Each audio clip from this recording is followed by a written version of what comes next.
Town of Los Gatos Joint Town Council and Parking Authority meeting for June 2nd, 2014. At this time, I would like to ask those in attendance to please silence your cell phones and other communication devices. Clerk, will you please call the roll? Thank you and good evening. Councilmember Diane McNutt. Here. Councilmember Barbara Spector. Here. Councilmember Joe Przynski. Here. Vice Mayor Marcia Jensen. Here. Mayor and Chair Stephen Leonardis. Here. At this time, I'd like to invite the outgoing youth commissioners to the podium to join us in the Pledge of Allegiance.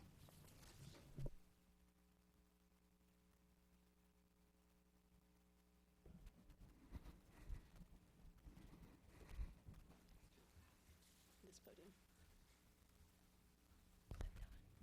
I have it.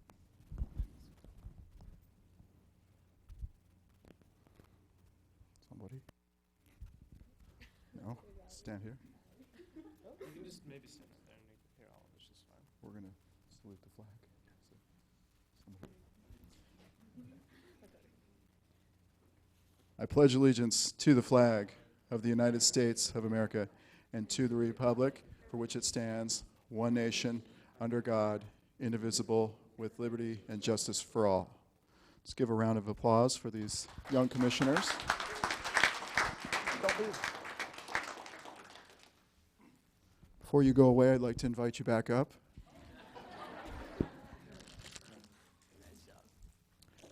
Each of you receives one of these as your gift for saying the pledge this evening. Thank you.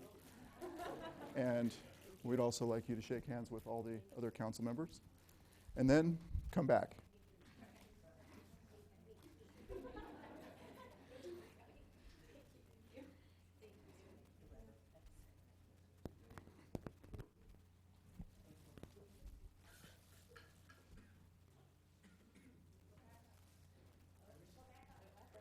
Well, if you wanted to put those down and come back, that would be good.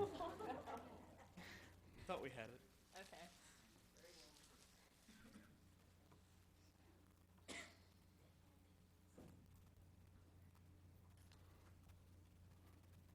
Every year, the town of Los Gatos selects outstanding youth citizens from our schools to lead us in various appointments. One being the Youth Commission, one being the Library Commission. We have the Parks Commissions. We also have the Community Services Commission. These three youngsters are graduating, and they will be moving on to their next chapter of their lives. We have with us Sophia Kuta, Valerie Howe, and Henry Strickland. And I'm going to be presenting them this evening with a commendation for their service. And the commendation reads like this. And we will just read it one time. Whereas Sophia Kuta served the town of Los Gatos as a member of the town's Youth Commission from June 2012 to June 2014. And whereas during this period, she unselfishly contributed her time, energy, and capabilities to the Youth Commission, and whereas the town council feels that such outstanding public service deserves special recognition.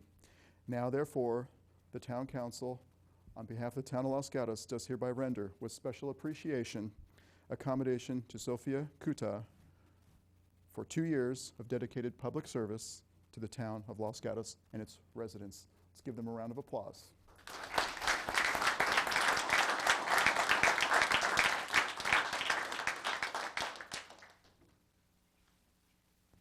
This is for you. Valerie, that is for you. Henry, this is for you. Now I'd like to ask the other members of the Youth Commission who are here in attendance this evening to come to the podium. We are going to be presenting the 2014 Youth Friendly Business of the Year. Don't be shy, there's plenty of room. Please come forward. I'd also like to ask Chief Scott Seaman to join me at the podium.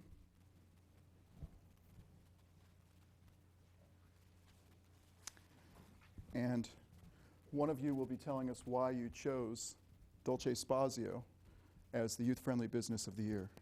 Who will that be? Claire Strickland. Hello, my name is Claire Strickland. I'm the chair of the Los Gatos Youth Commission. And the reason why we chose Dolce Spazio as our youth-friendly business of the year is because whenever we looked at your business or when we were going over this gigantic, extremely daunting list at our meetings, we were considering all of our options, weighing them side by side. And when we considered your business, we realized and really appreciated everything that you've put into making this business really youth-friendly and something that can appeal to both the youth and adults and elders alike.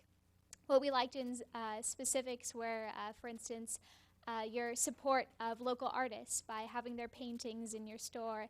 And we thought it was brilliant that you were willing to post their artwork and get support for them by having your business, allowing people to get their gelato and their other treats and gain more interest in that art, as well as, of course, your fantastic gelato and your excellent hiring of youth to serve all of the members of Los Gatos. We really appreciated how kind and genuine everyone is at your store, and you really provide an extremely safe, welcoming environment that we really, really appreciated, unlike any other in the area. So thank you so much for your hard work and dedication to making Los Gatos a better place.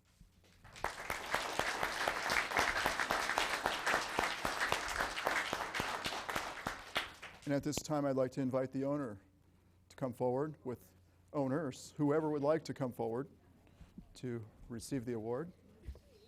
Bringing the whole family. We're a family business. That's We're going to really turn this over to Mike. Mike is responsible for hiring Yeah. many of the. And I think he's a great person, and I think he deserves it. Oh, thank you, Aubrey. And this is his daughter right here. Congratulations, Mike. Yeah. Thank you very much. Kelsey. Hi, Kelsey. Congratulations. This is for you. Thank you very much. And we have a microphone if you'd like to say Great. a few words Well, for your I was afraid many you were going fans. to ask me, so You brought some. prepared a few sentences. All right, here we go. So, on behalf of my partners, Joe and Carol Hargett, and myself, I'd like to say thank you. And I share this award with hundreds of employees that we've hired throughout our 33 years of business. It's their commitment, their smiles that greet our customers at the door, and their thank yous that have made Dolce Spazio a success. So, thank you very much. This goes to them. Thank you.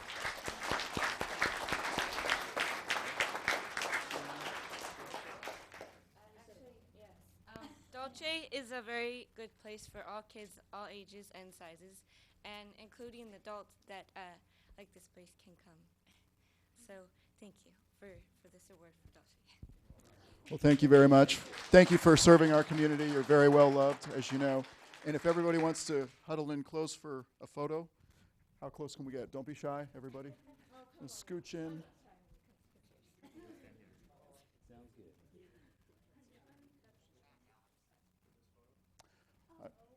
Would we like them to be in the front? Those wearing the brand new Youth Commission sweatshirts, would you mind getting in the front? Or one, just like this? Is everybody in the photo? Huddle in, don't be shy.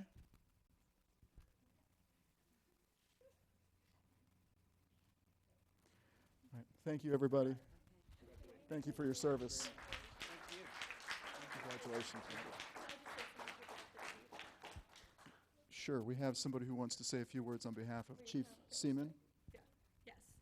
So, congratulations. Okay.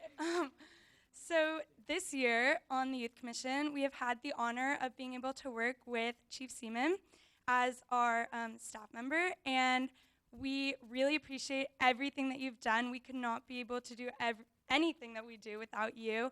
You always have great ideas and great input into all of our crazy ideas sometimes. So we just wanted to give you a little memento to remember us by, as you see our beautiful sweatshirts. So we made you your own, and you are number one. This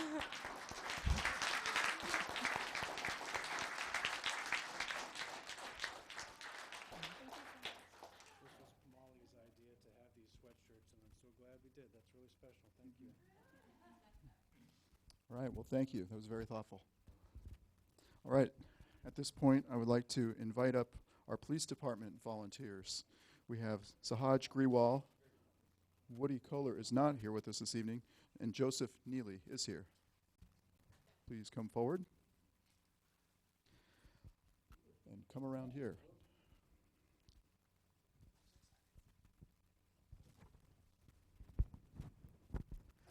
Los Gatos is fortunate to have many residents who voluntarily contribute time and energy for the benefit of the greater community. The individuals being recognized tonight are shining examples of these selfless volunteers. In their case, they have provided vital services to the town's Emergency Operations Center to ensure it's always ready to function in case of an emergency. Together, Sahaj, Joseph, and Woody, who is not here tonight, dedicated over 4,400 hours to this effort. And I will be presenting them accommodation. The accommodation reads like this.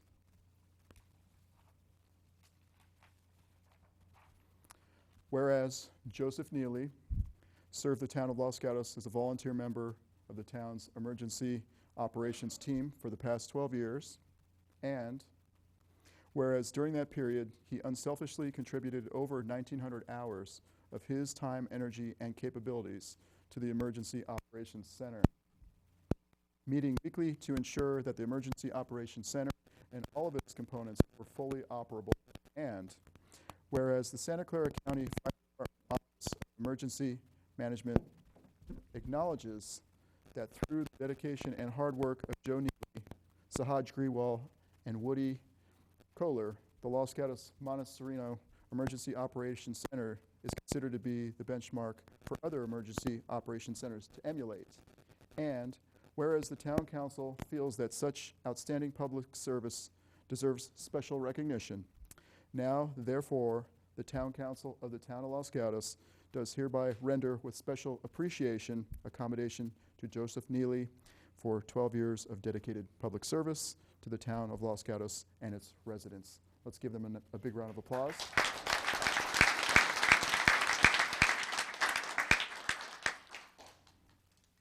Sahaj, this is for you.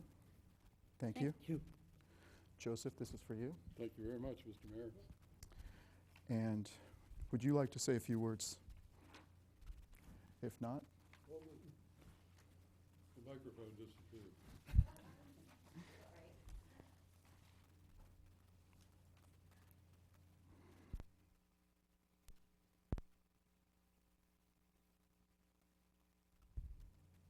I will keep it to a few words. This has been my town for 52 years, and it's been an honor to serve the town as a volunteer.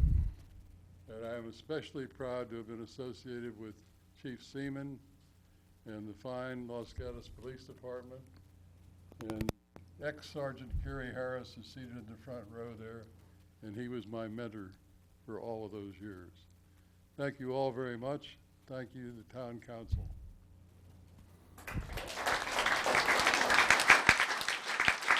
thank you, Joseph, for 12 years, and Sahaj for 14 years.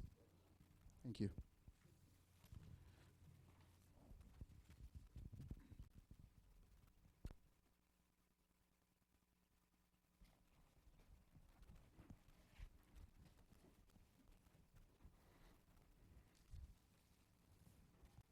I'd like to ask those in attendance this evening if you would like to speak on any items that are not on the agenda to fill out a speaker card for our verbal communications and hand it to the clerk. Next on our agenda is Did You Know? This will be presented by Sandy Bailey, our Community Development Director. Mayor, Oh, I'm sorry, Mr. Manager. Oh, yes, I'm sorry. Council matters. Does any member of council have anything to share this evening? Councilmember Brzezinski. Thank you, Mr. Mayor. Just to report that on the 28th of May, I attended the Metropolitan Transportation Commission meeting in Oakland, which time we did finalize the budget process for this coming year. And then on the 30th, I was a presenter at the graduation prelim for Leadership Los Gatos, the class of 2014. I was asked to present the last lesson just before graduation, which of course It's not the most exciting place to be just before graduation, as in class, but it was a very enjoyable conversation, very great, impressive class of 2014. Thank you, Mr. Brzezinski. Anybody else? On Memorial Day, I attended the Memorial Day celebration at Los Gatos Memorial Park with the Vice Mayor. Councilmember Spector. Thank you. Since the last meeting, the Housing Board, the General Plan Housing Board, met for a interesting and challenging meeting, and the whole council has had a report out on that. Manager Matters.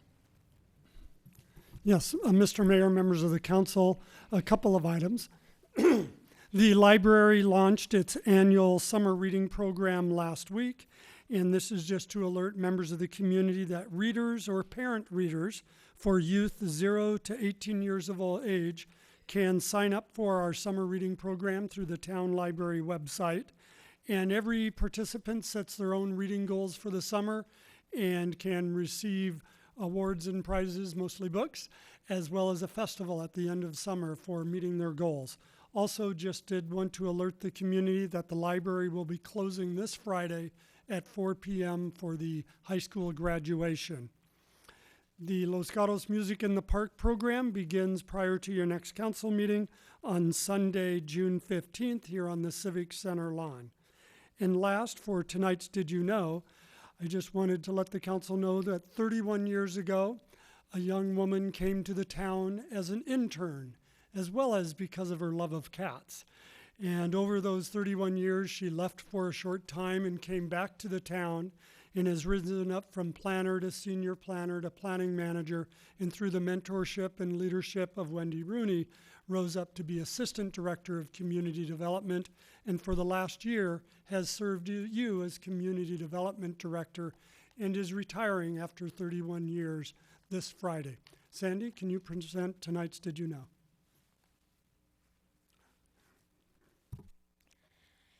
Did you know that the Planning Commission was established by town ordinance in 1923, and the commission was titled as the City Planning Commission? Per available town records, in 1953, the first titled planner began staffing Planning Commission meetings. San Jose consultant Nestor Barrett was hired by the town as a planning consultant and served the town for 9 years in this role. Barrett was a renowned planner at that time and published numerous planning documents, not only for Los Gatos, but for other jurisdictions throughout Santa Clara, San Mateo, and San Benito counties. Due to Barrett's retirement, in December of 1961, the town hired its first planning director, Hartley Seeger, whose starting salary was $825 a month. The Community Development Department still retained Seeger's personal zoning ordinance, which includes his notes and his doodles. In 1999, the title of planning director was changed to community development director, and Paul Curtis was the first director to have this title. In 2009, Wendy Rooney was hired as the first female director. Since 1961, the town's planning and community development departments have had a total of 9 directors. This number excludes the directors who held the position in an acting or interim status. The longest tenure of a director is 26 years, which is held by Lee Bowman, who served from 1973 to mid-1999. Lastly, some additional Los Gatos planning trivia. In the 1970s, the town hired a planning intern who later became our current California State Senator, Jim Bell. And that concludes the Did You Know? Sandy, will you please stay at the podium for a moment? This is Sandy's very last council meeting. She's been with the town of Los Gatos for 31 years. And I don't know how many council meetings that equates to and planning commission meetings that equates to, but it's an awful lot.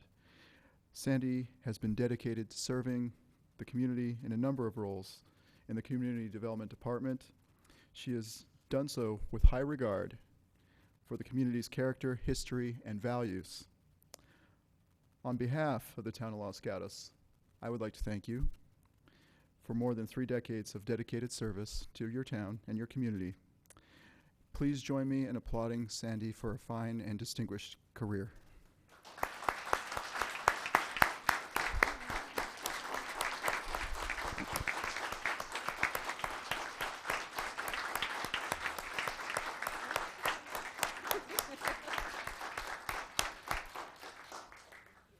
And if you'd like to say a few words, you may.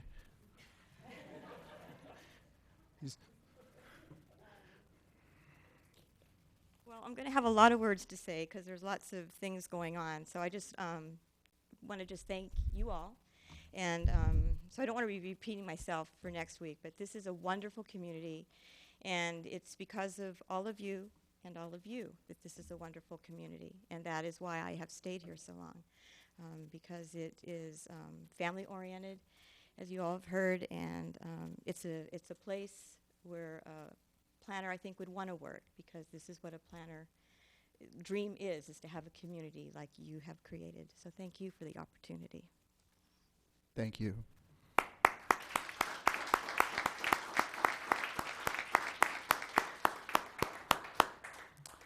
Next up is our consent calendar. Does any member of council wish to pull a consent item? Vice Mayor. I'd like to pull item number 6, Mr. Mayor. Okay, item number 6 is pulled. We will hear that right after the rest of the consent voting. Is there any member of the public who wishes to pull an item from the consent calendar? Seeing none, we will go for a motion. Councilmember Spector. Yes, I move to approve the consent calendar exclusive of item 6. Second. Motion and a second. All those in favor? Aye. Opposed, none. Passes unanimously. Let's move on to item 6. Vice Mayor, could you explain why you pulled? Yes, thank you, Mr. Mayor, and I've asked, thank you. What's being put on the board at my request is the proposed resolution that's in our packet tonight, and I'm hopeful that it will help the council and members of the public understand why I pulled the item. As the council will remember, and perhaps some of you in the audience will remember, 2 council members asked to reconsider the role of the consulting architect in Los Gatos. And some of the reasons for that were that there was a feeling that the approval of the consulting architect meant the approval of a project. There was a feeling that there was a certain, if you will, sameness in the designs that were a result of all being reviewed and then revised at the behest of the architect. The Planning Commission and the Town Council most of the time did not see original drawings that sometimes were substantially different and may have been better, but at least different and deserving of consideration. As it indicates in our staff report, at our last council meeting, we asked this matter to go back and the resolution that was in effect be revised. And it has been revised. However, I have trouble seeing that, so maybe it could be blown up a little bit. But my reason for pulling this is that when I looked at the proposed resolution, I appreciate that the presumption of validity of the architect's direction, if you will, has been removed. I appreciate that the specific findings have been removed.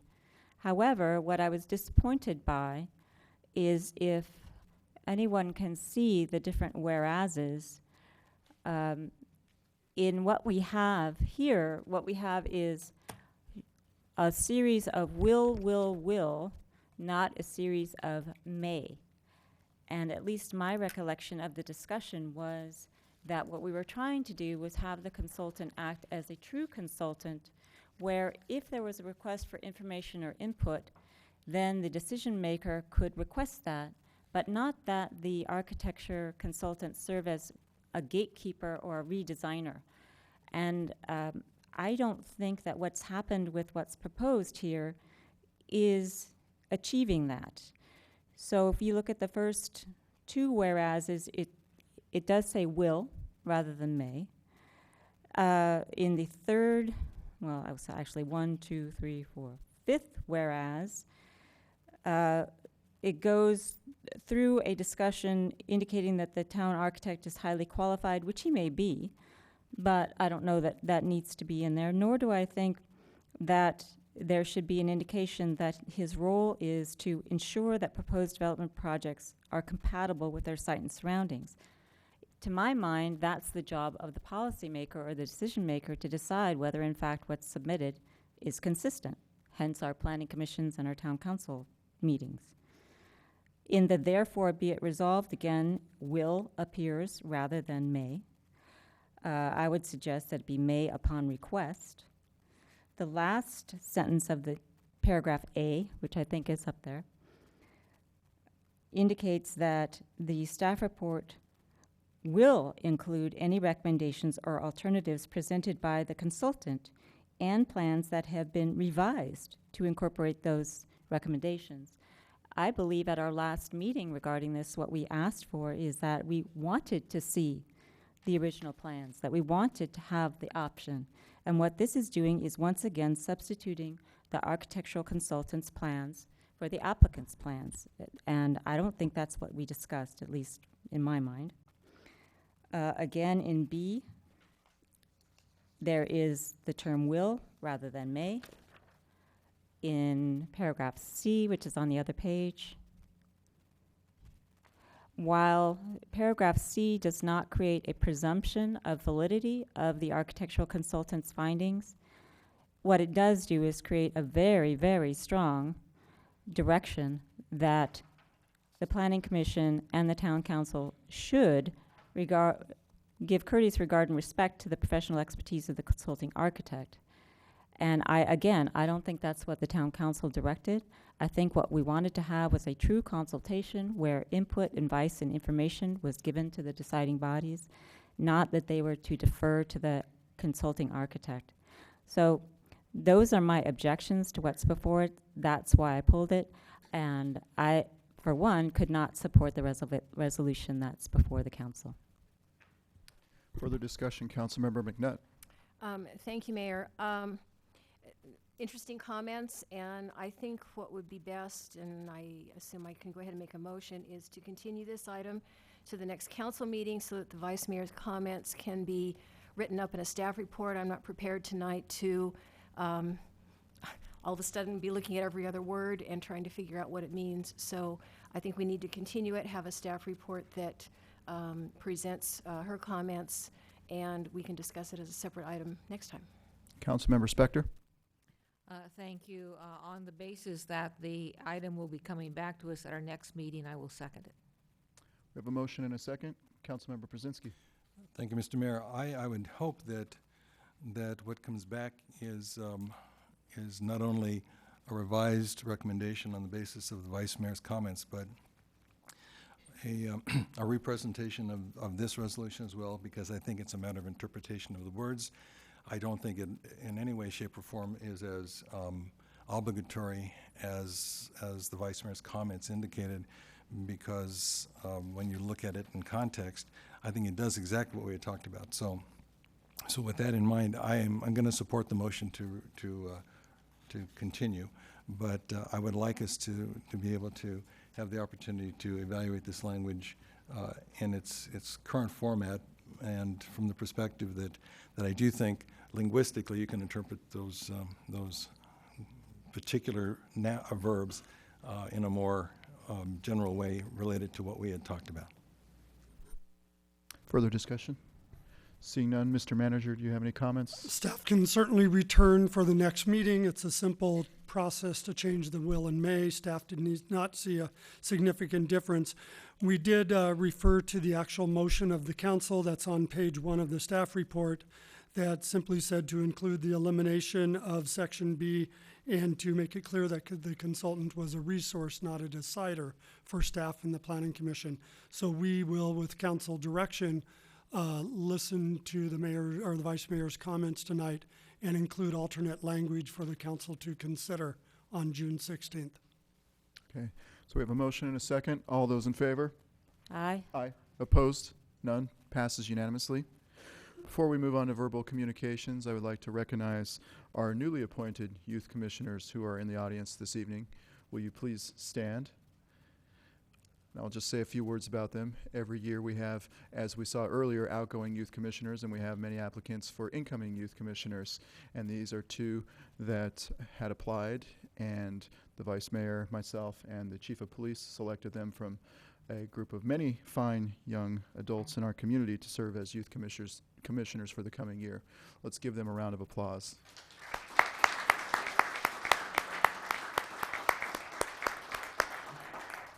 And I'm sorry I don't have your names, but if you'd like to tell us your names. Sabrina Kudo. Josh Bassey. Thank you.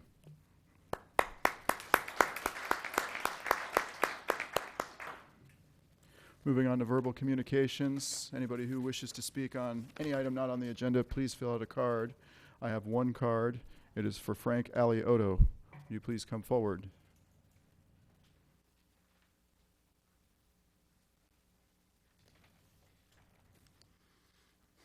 Good evening. My name is Frank Aliotto, and I'm here this evening representing St. Luke's Episcopal Church at 20 University Avenue in Los Gatos. St. Luke's is a historic Spanish-style mission church, as most of us know. First built in 1883, St. Luke's is the oldest church in Los Gatos. The church is actually older than the town, and many of the founding fathers of this town were members. As a member of St. Luke's, I'm here this evening, and I'm very pleased to be here this evening to announce that on Sunday, June 8th, Los Gatos gets its bell back. The Rejoice Bell at St. Luke's Church in downtown Los Gatos has been silent for more than a year. It's been repaired, refurbished, reinstalled, and it's ready to ring out. To celebrate on Sunday, June 8th, St. Luke's Episcopal Church will hold a community event at the church to mark the reinstallation and rededication of the Rejoice Bell. The event is free, open to the public. We'll start with a reception in the parish garden at 10 a.m. The celebration will start at 10:30 a.m. with a traditional Episcopal liturgy, following at 11:15 a.m. I'm here this evening to invite the town council to attend and also to invite the entire town of Los Gatos to join us. All are welcome at St. Luke's. If you would like to learn more, just contact the church office, and they have further details. Thank you. Thank you, Mr. Aliotto, for the invitation. I have no more cards. We will move on to our first public hearing this evening, which is item number 11, adopting a resolution overruling objections to ordering hazardous vegetation and weed abatement. Our staff report will be delivered by Mr. Matt Morley. Thank you, Mr. Mayor. This is an annual report that we bring forward to authorize an agreement with the county to work with property owners to remove hazardous brush within the boundaries of their residences. The county does the work. County Fire does the work with the residences to facilitate this work, and with the opening and the closing of the public hearing, this will allow folks to provide an objection should they have one, and otherwise we'd be able to move forward with the agreement. Thank you, Mr. Morley. Does anybody on council have questions? Seeing none, does anybody wish to speak on this item? I have no cards. Seeing none, I will close the public hearing and look to council for discussion or a motion. Vice Mayor. I would move to overrule the objections and order abatement of the hazardous vegetation as is contained in our staff report. Second. Motion and a second. All those in favor? Aye. Opposed, none. Passes unanimously. Next up is item 12. It's a conditional use permit application U-14-004, 112 North Santa Cruz Avenue, and it is Olivium applicant Jos Peinenberg. Delivering our staff report on this is Marnie Mosley. Thank you. Good evening, Council, Mayor and Council. The existing 3,298 square foot building is broken up into 4 tenant spaces, 3 ground floor commercial tenants, and an upstairs office space. The proposed project would combine 2 of the commercial tenant spaces previously occupied by Sushi on the Run, and Maria's for a combined space of 2,158 square feet. The site has a large rear patio and accessory structure, which is included in the 2,158 square feet to be used by the proposed tenant. The layout of the site and the rear patio have made it difficult for the property owner to find a retail-focused tenant for the space. The applicant is requesting approval to operate a formula retail, olive oil, and wine store with a wine bar to the rear of the tenant space. The applicant is proposing the wine bar as a complement to the retail, in that the intent is to showcase the products for sale, providing customers with a quality demonstration of their use and application. The majority of the food items prepared in the wine bar would include products available for direct sale within the store, and would predominantly include California wines and olive oils, as well as balsamic vinegars, mustards, and tapenades. The wine bar would be located at the rear of the tenant space and include parts of the rear patio. It would include food and wine sales and would be limited to persons of 21 years of age and older. Within the wine bar area, the applicant is proposing to offer wine for tasting by the ounce or the glass, and food service would be available during all hours that alcohol service is provided. The proposed use complies with town parking regulations and would not have an increase in traffic. The applicant is proposing to operate the retail store from 9 a.m. to 9 p.m. Monday through Friday, Saturday from 10 a.m. to 9 p.m., and Sunday from 11 a.m. to 7 p.m.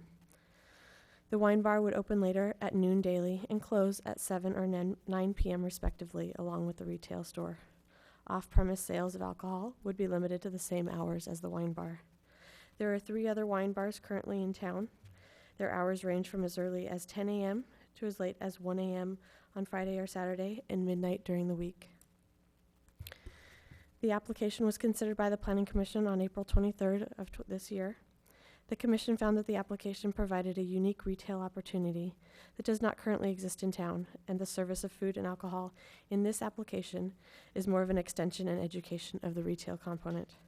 The Commission recommended approval of the application to the Town Council with an additional condition permitting classes or special events to be held during regular business hours, with the restriction that no more than 2 are permitted per month, and that the retail and wine bar be closed during these events. This change has been included in the draft conditions provided within your report. This concludes staff's presentation. We are here if you have any questions. All right, question for staff and disclosures. Councilmember Spector. 2 questions, no disclosures. On the patio, is that an open patio or is that an enclosed area?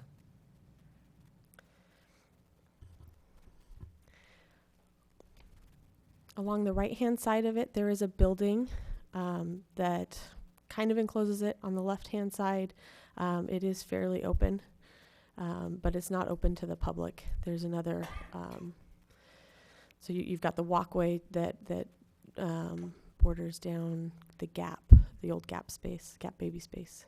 All right, but open in the sense of being out of doors? Yes, it is. It is outdoors. It will have a trellis above. And above a then, portion of it. is retail mandated in this proposed CUP? In other words, could a future use simply serve wine at 21 seats without having any retail there? As I read the use that's described in attachment 5, I would say that they would be required to have retail selling those particular types of things. If they wanted to have a wine bar as part of that, they wouldn't be able to separate the uses. All right, thank you. Other questions or disclosures? Vice Mayor. I'll disclose that I visited the site and met with the applicant. I will disclose that I visited the site and met with the applicant. I also wanted to mention there is a desk item on this. Any further discussion? Seeing none, I will invite the applicant forward to present their business.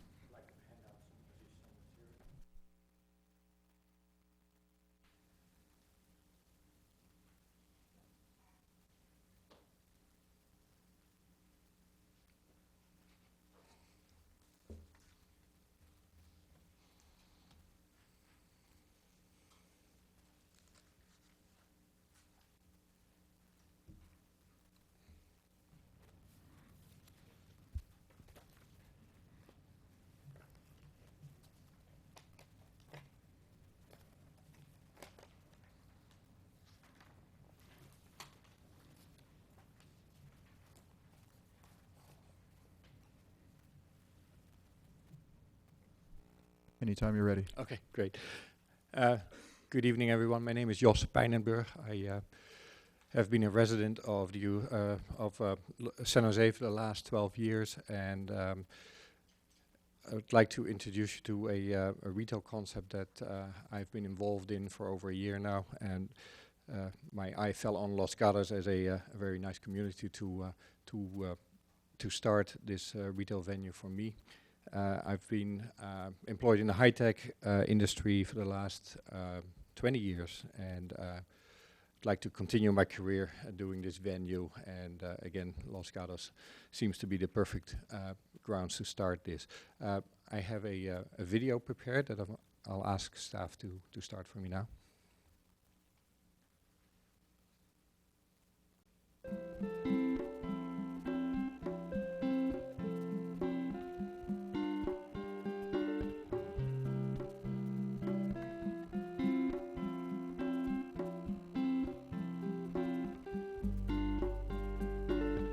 We Olive is definitely the olive oil experience. That's what makes this unique and special, is the fact that this is not something that they would be able to find at their local grocery store. It's a very unique and special product in that way, and complimentary tastings help for them to find the one that's right for them.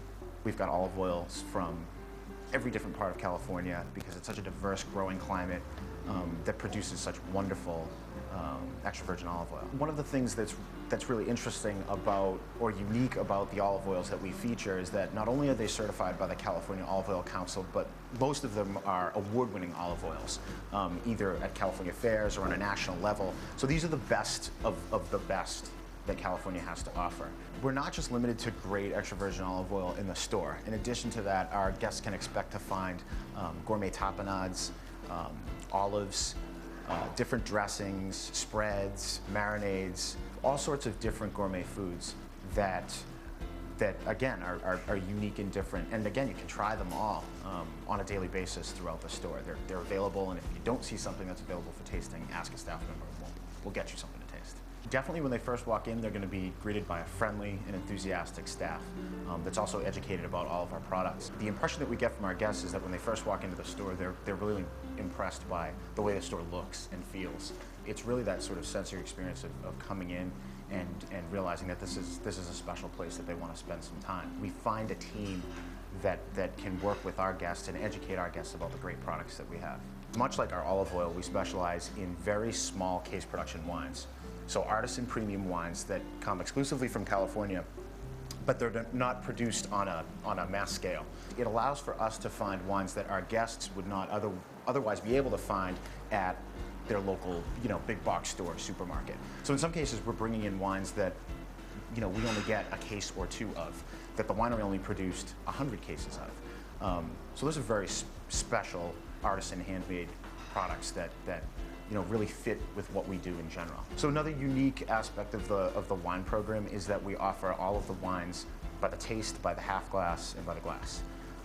So that gives guests the opportunity to really customize wine tastings based on our staff's recommendations, based on their preferences with wine, and that's a great way for them to be able to find that special wine. With both the retail olive oil and gourmet foods and also with the wine bar, the nice thing about being able to taste, obviously, before you purchase is that you have that assurance.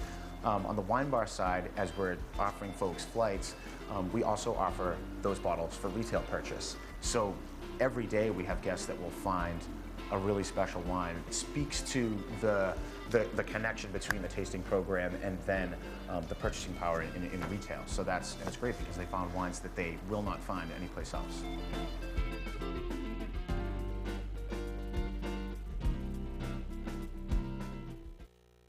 Thanks.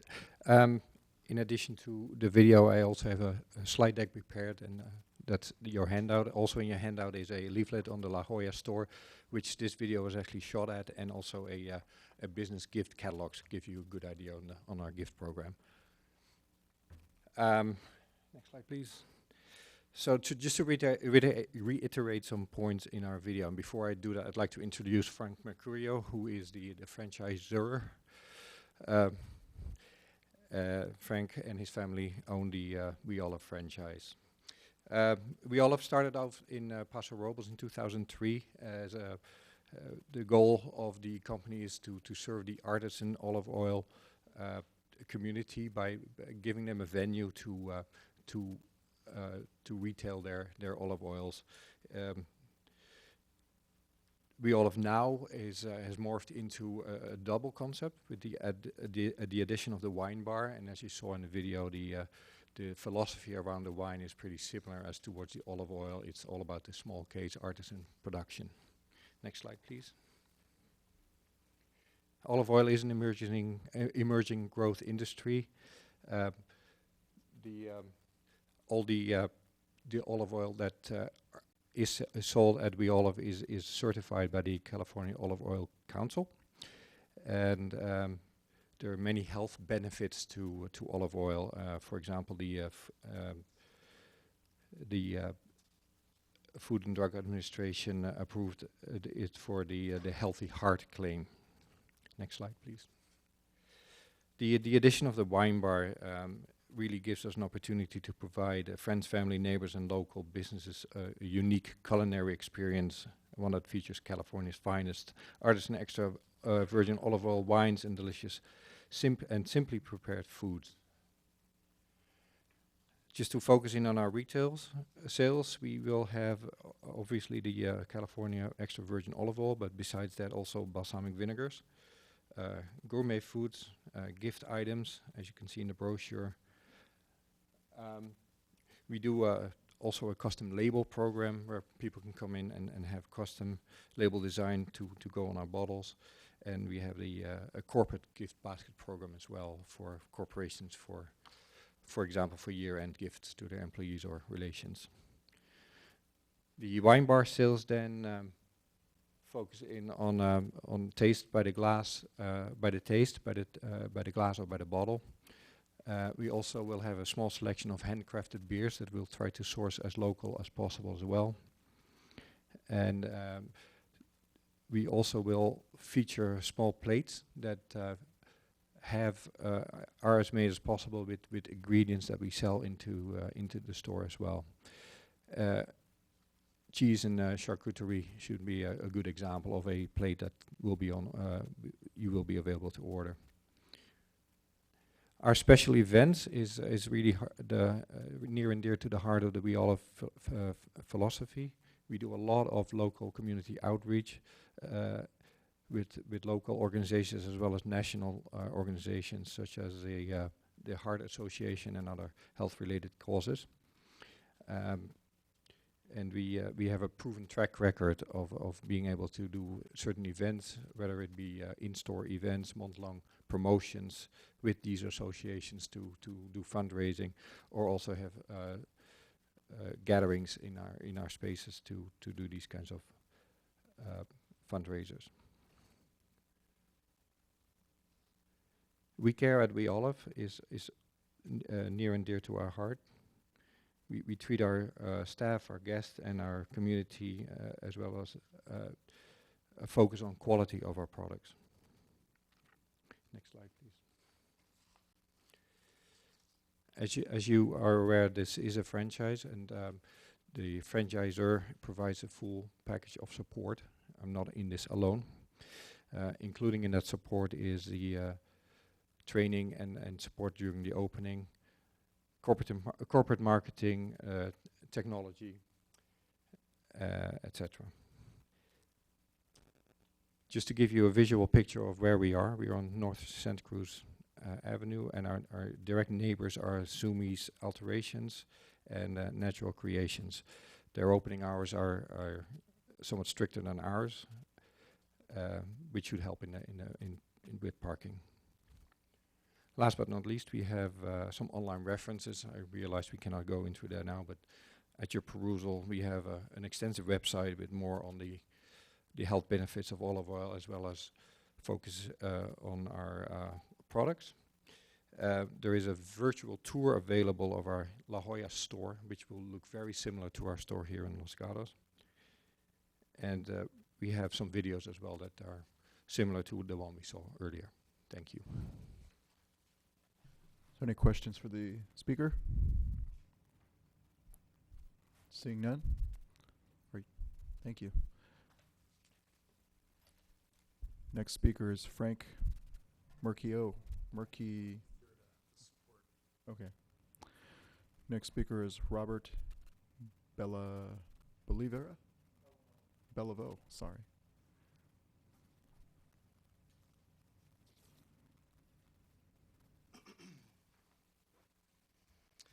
Thank you, council members, for the opportunity to speak. My name is Robert Bellavo. I am here this evening with my wife, whose family owns the 112 North Santa Cruz property. They've asked me to speak on their behalf. I myself lived in Los Gatos for almost 10 years and met my wife at Maria's here in town. For over 20 years, my own family has lived in the town as well. We know and love the community here and the special character of Los Gatos. We appreciate the work you do to keep this an attractive place to live, work, play, and visit. We really believe that We Olive is a great business that fits the character of Los Gatos, and we respectfully urge the council to approve the conditional use permit. We've discussed the possibility of We Olive opening up in Los Gatos with friends and neighbors, and everyone agrees that We Olive would enhance the special character of Los Gatos and will have a positive impact on the community. It has indeed proven to be very challenging to find a tenant that has pure retail use suitable for this location. And we've been looking for over 3 years, and we've had a couple of different realtors assisting us with that. And particularly the large greenscape area that was mentioned earlier, that has fencing around all the sides of it and is open to the sky. That's a feature that's really challenging for a retail space to use. So the plan at We Olive requires relatively minor modifications to the property, reconfiguring the space that a separate retail and restaurant site into a single business with mixed retail and light restaurant. So the resulting percentages of such uses are very close to what is used to operate at the location. We Olive's plan takes the best advantage of the charming courtyard as a venue that offers a unique experience that really fits in well with the town's character. In closing, we strongly believe, as do the neighboring businesses we've spoken to and everyone else we've spoken to, that We Olive will enhance the downtown Los Gatos experience, both locals, visitors from around the Bay Area, and we urge you to approve the conditional use permit. Thank you. Thank you, Mr. Bellavo. Any questions? Seeing none. Next speaker, Brian Bachman.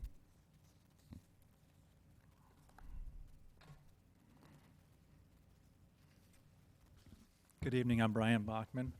I am the real estate broker on this property for the owners of 112 North Santa Cruz Avenue. And I can, speak to the fact that it is a very difficult building to lease.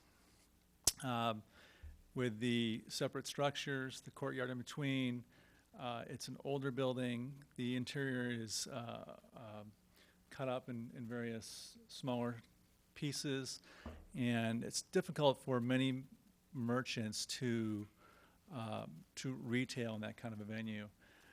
When I received the proposal from Jos and his team, I was especially excited because they not only recognized the uniqueness of the building, but they embraced it and had a plan for how they were going to be able to utilize the unique features with the outdoor patio and the second building in the rear.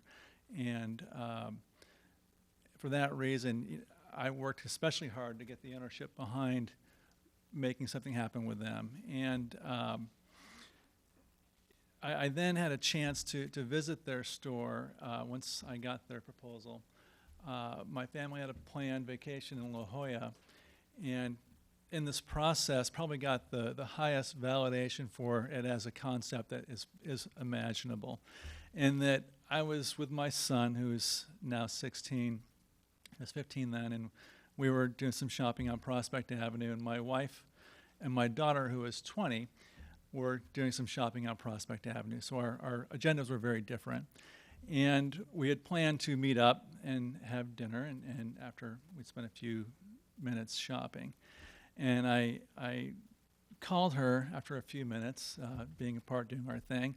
So where are you, sweetie? And she says, well, we are having the greatest time. We've been here about 40 minutes. We're tasting olive oil. I'm like, are you kidding me? You're in La Jolla on Prospect Avenue, one of the greatest retail streets in the state, and you're tasting olive oil. She says, you got to come over. It's great. So we went over there. My kids tasted olive oil. I tasted olive oil. And we then went on for dinner. But my wife was extremely excited about the olive oil experience. She's a very tough customer. And I walked away going, yeah, this is something that we need to be doing. And came back and shared that story with the owners. And we went full steam into trying to make something happen here. So I urge you to support this request. And thank you for your time. Thank you. Next speaker is Carol Anglin.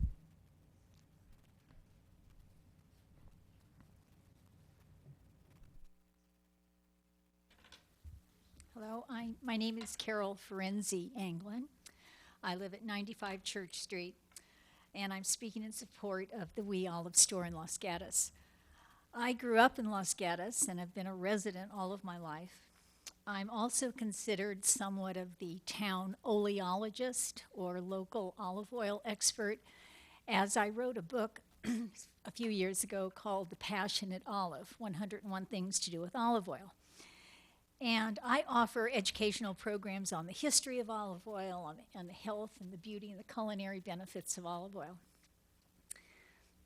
When I first wrote my book, the We Olive Store was the first store I actually put in my book of where to buy true, certified, verifiable, authentic olive oil. Excuse me, my allergies. As we know, with the growing interest in health and in the Mediterranean diet, and olive oil is the cornerstone of the Mediterranean diet, I really feel that a store, the We Olive Store, would be very beneficial to my town. They support local products, they support California products, and local artisans. Every We Olive Store that I've been in is elegant, unique, and offers the highest quality local products. In addition to offering tapas paired with wine and then food paired with olive oil, it really would enhance the entire experience.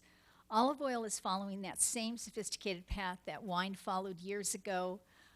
When I was young, we used to go to a bar and have either white or red wine. Now today, people offer, so many, a spicy Merlot or a buttery Chardonnay. Olive oil is following that same sophisticated path. People want to know the cultivars, they want to have the different tastes, they want to know the different flavors, and this is something that We Olive would really offer here in Los Gatos. As a historian and a history major, I love the history of the grapevine, and I love the history of the olive tree. And if we look in history, throughout history, the two commodities that are always featured in the greatest civilizations are wine and olive oil. And what a great addition to Los Gatos to have We Olive offering these in our civilization of Los Gatos. Thank you. Thank you. Next speaker is Josh Murciaro.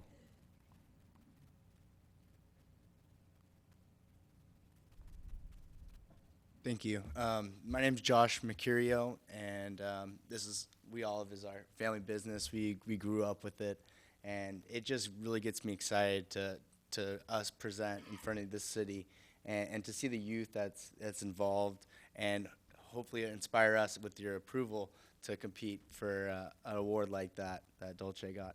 But what We Olive is all about is really igniting the culinary spirit.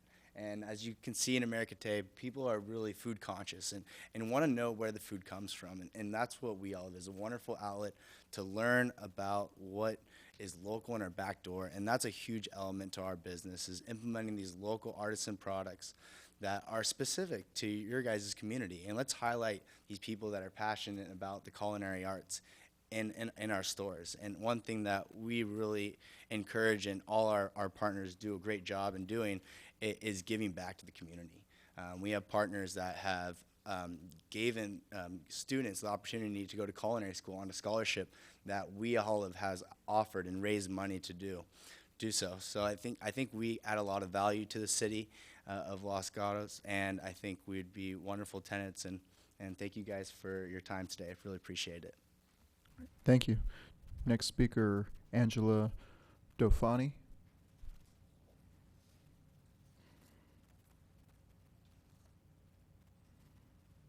Hi, my name's Angela Dorfany, and I live on El Gato Lane in Los Gatos. And I was very excited to learn about the We Olive potentially coming to Los Gatos for a couple of reasons.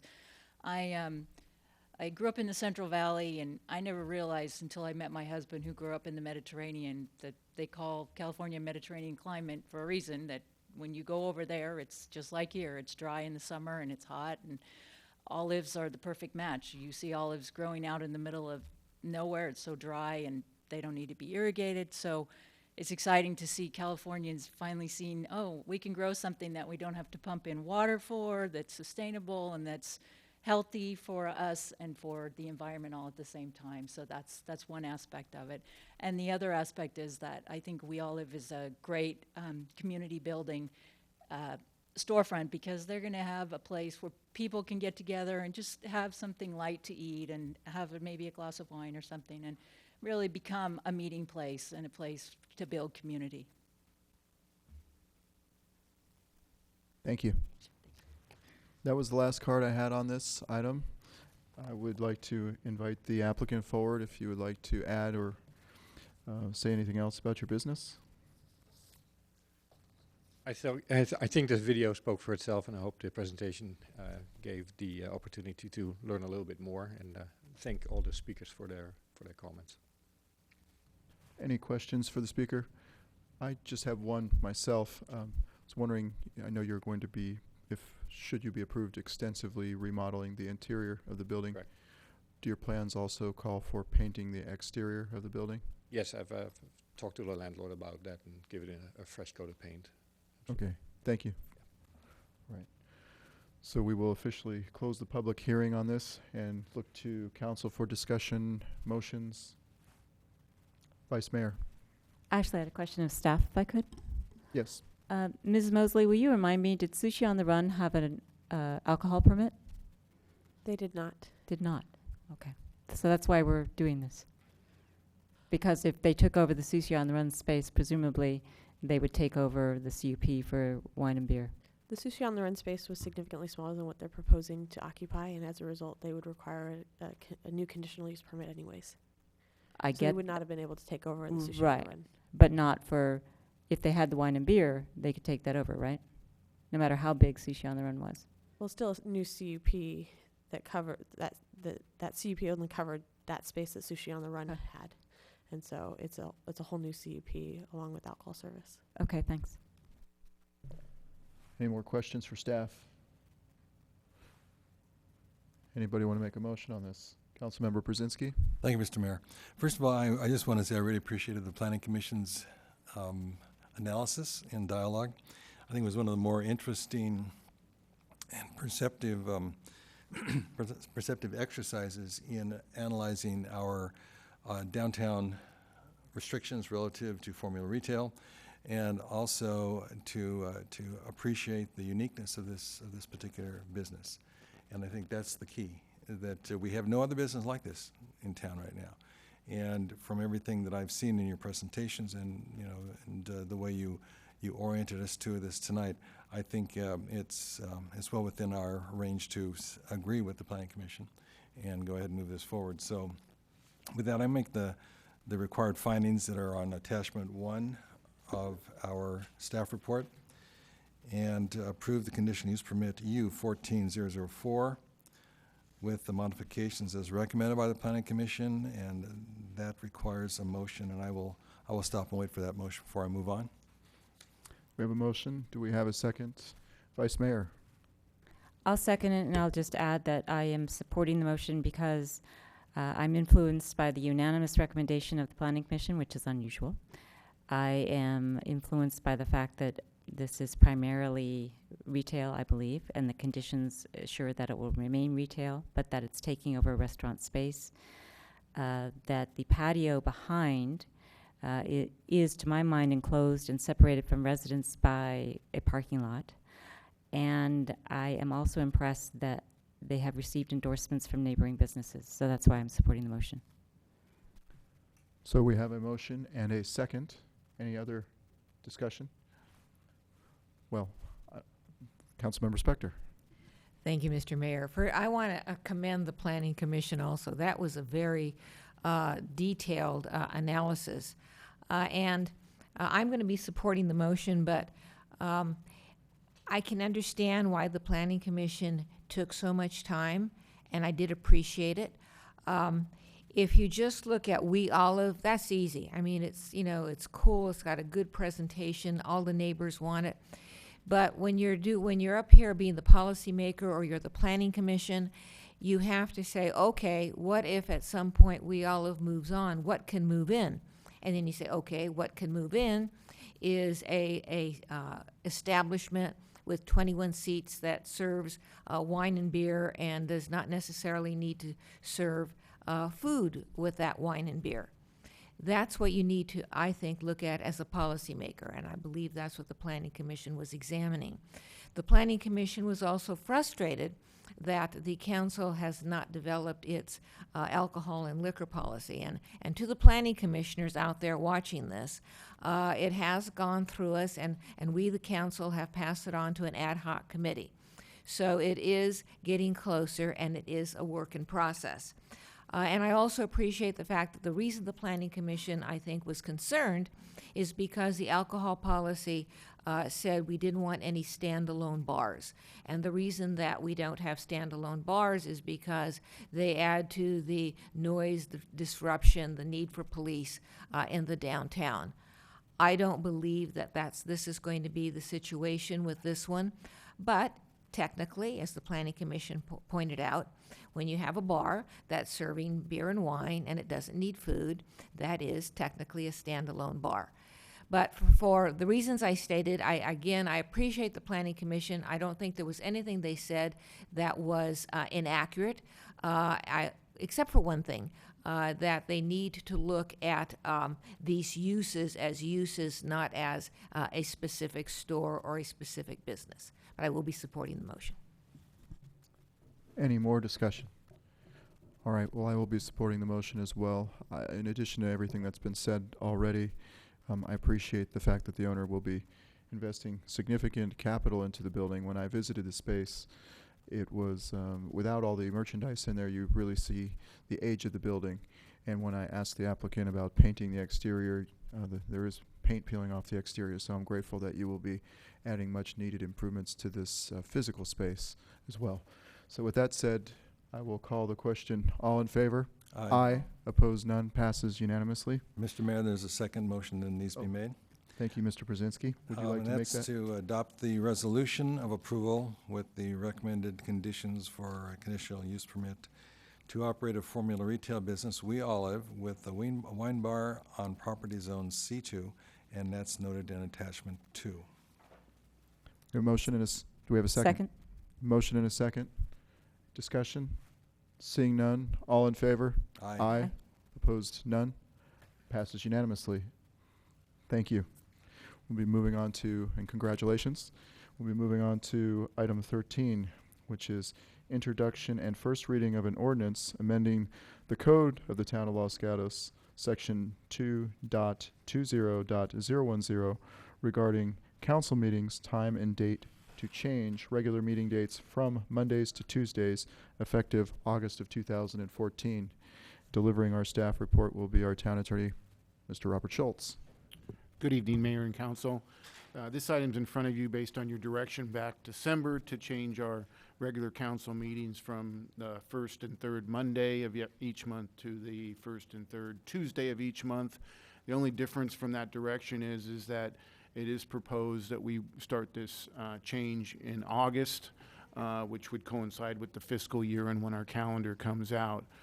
So it's staff's recommendation that you approve this item for introduction and first reading of the ordinance by title only, which would amend the code section 2.20.010, changing the regular council meetings from Mondays to Tuesdays effective August 2014. Thank you, Mr. Schultz. Is there any questions from council? Look to council for a motion. Vice Mayor? I'll move approval of the introduction and first reading of the ordinance by title only, amending Los Gatos Town Code Section 2.20.010, changing our regular council meetings from Monday to Tuesday effective August 2014. And adopting, I guess, the resolution that's contained in our staff report. Thank you, Vice Mayor. Before we do that, I Public did not have any cards on this. I would like to, if anybody wanted to speak on this matter, give you that opportunity. But seeing none, I will close the public hearing on that, and then we will continue. So I'll keep going with my motion. And so the motion is as I indicated. Second. We have a motion and a second. Discussion. Seeing none. All in favor? Aye. Aye. Opposed? None. It passes unanimously. Move on to, We need it read. oh, yes, please. Ordinance of the Town of Los Gatos amending the code of the Town of Los Gatos, Section 2.20.010, regarding council meetings, time, and date. Thank you. So we will be moving on to item 14 under other business, which is considering adoption of the resolution approving the Town of Los Gatos fiscal year 2014-2015 operating budget and the 2014-15 through 2018-19 capital improvement program, new appropriations and other approved adjustments and minor corrections. And presenting our staff report will be our town manager, Mr. Greg Larson. Mayor and council, this is your second hearing on the budget. We're bringing it back to you after your discussion at your second meeting in May. Attached to the staff report is a resolution to adopt the budget, and the standard resolution language includes the adoption of next year's operating budget, the adoption of the proposed capital budget, and adoption of the proposed 5-year capital improvement program, as well as approval for carryover prior year encumbrances. The resolution also includes majority direction from the council on May 19th. All of the items recommended for funding are recommended for funding from the Special Studies Reserve, which was presented to the council on May 19th and can be found on budget pages C24, 26, or 27 in your budget binder. The 3 items per council direction on May 19th recommended for funding include $50,000 for downtown evening noise, nuisance, and parking enforcement to be conducted by a community service officer hired as soon as possible, a half-time community service officer. $100,000 for a school traffic study and improvements contingent on school district participation, and $237,000 for future affordable housing projects contingent on a $309,000 match from Santa Clara County. All of that is included in the resolution that was presented to you. Questions were asked about the affordable housing funding at your last meeting, so I wanted to respond and provide some new information. First, the Affordable Housing Advocates Coalition have dropped 2 of their requests that we presented to you previously. First is the $80,000 of ongoing returned redevelopment funding, and second was a $100,000 one-time grant to the Housing Trust for future affordable housing projects. However, as you've seen in their correspondence, the request continues for up to $578,000 of town funds. This reflects the town's 9% property tax share of the $6.5 million of prior affordable housing funds that were taken from the town. The county would match that up to $754,000, which similarly is their 11% share of $6.5 million. Staff on May 19th presented an alternative of $237,000 based on a different formula, and that's included in your resolution per the motion and council discussion at your last meeting. 3 questions were raised and answered in the staff report, but I wanted to reiterate them now. The source of funds for the recommended affordable housing funding would be the Special Studies Reserve, or as you saw in a desk item today, the funds could be drawn from other reserves or from other capital projects. The use of funds, as requested and to mimic what the county has done, would be to place the funds in a town affordable housing reserve. So the funds would remain with the town and in control of the town. The future use of the funds would be contingent on a Los Gatos project being proposed that's acceptable to both the town council and the county board of supervisors. Then both entities, using their own approval processes, would approve the funding to go to the project that made the request. At any point in the future, the council could pull back the $237,000 and reuse it for another purpose until that future commitment for a specific project is made. However, if the funding is pulled back at that time, at some future time, the county has indicated they would pull back their match as well. The council also asked for information on the PERS side fund liability.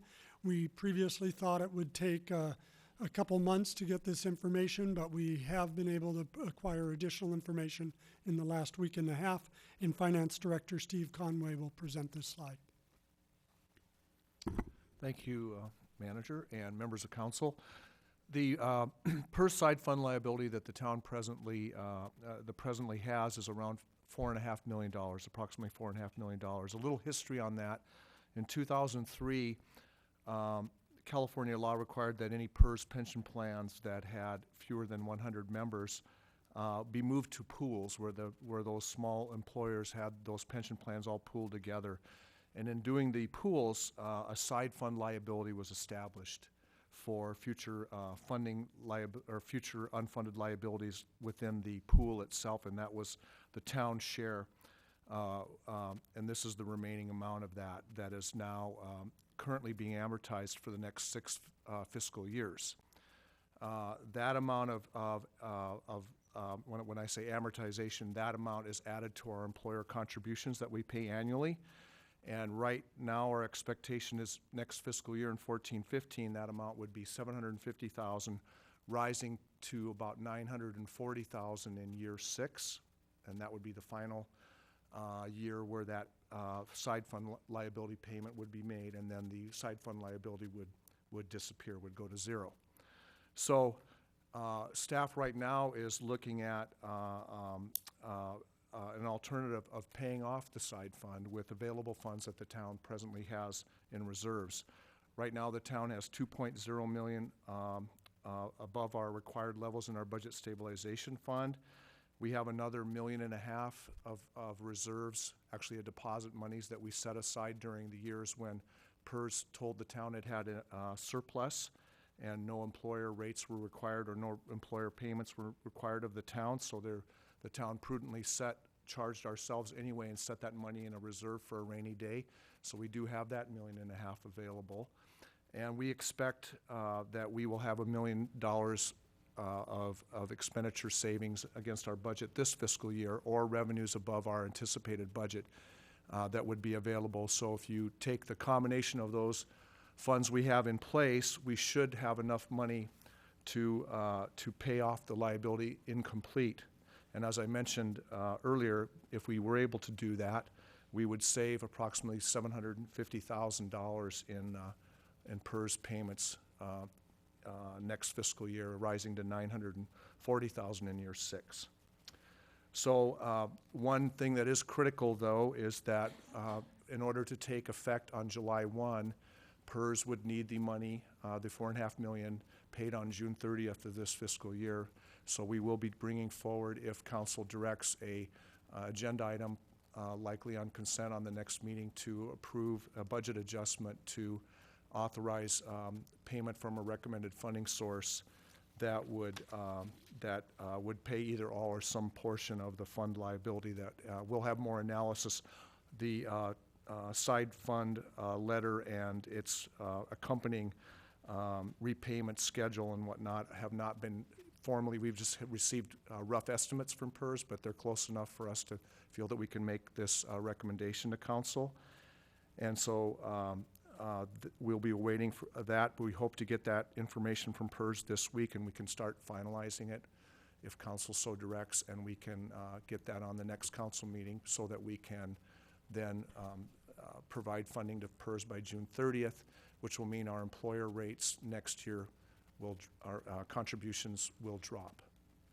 And the alternative is, if the council doesn't want to move that quickly, it could be considered as part of next year's budget for the following fiscal year. And you'll see both of those options presented on the actions before the council tonight.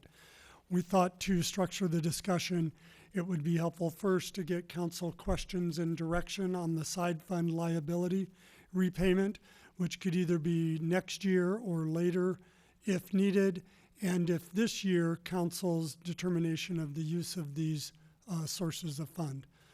So Mayor, just to structure the discussion, we thought we could go through that item first and then move to the question of whether or not to adopt the resolution that includes the 3 items added at your last council meeting, as well as any other council majority budget changes that could be brought up tonight.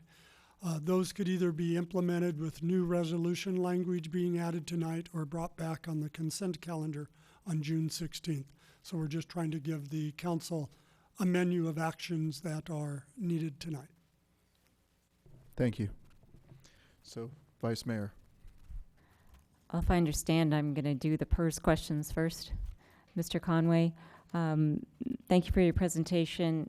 On page 4 of our staff report and also in your slide, I just want to make sure I understand you, because when I read the staff report, it was my impression that the $2 million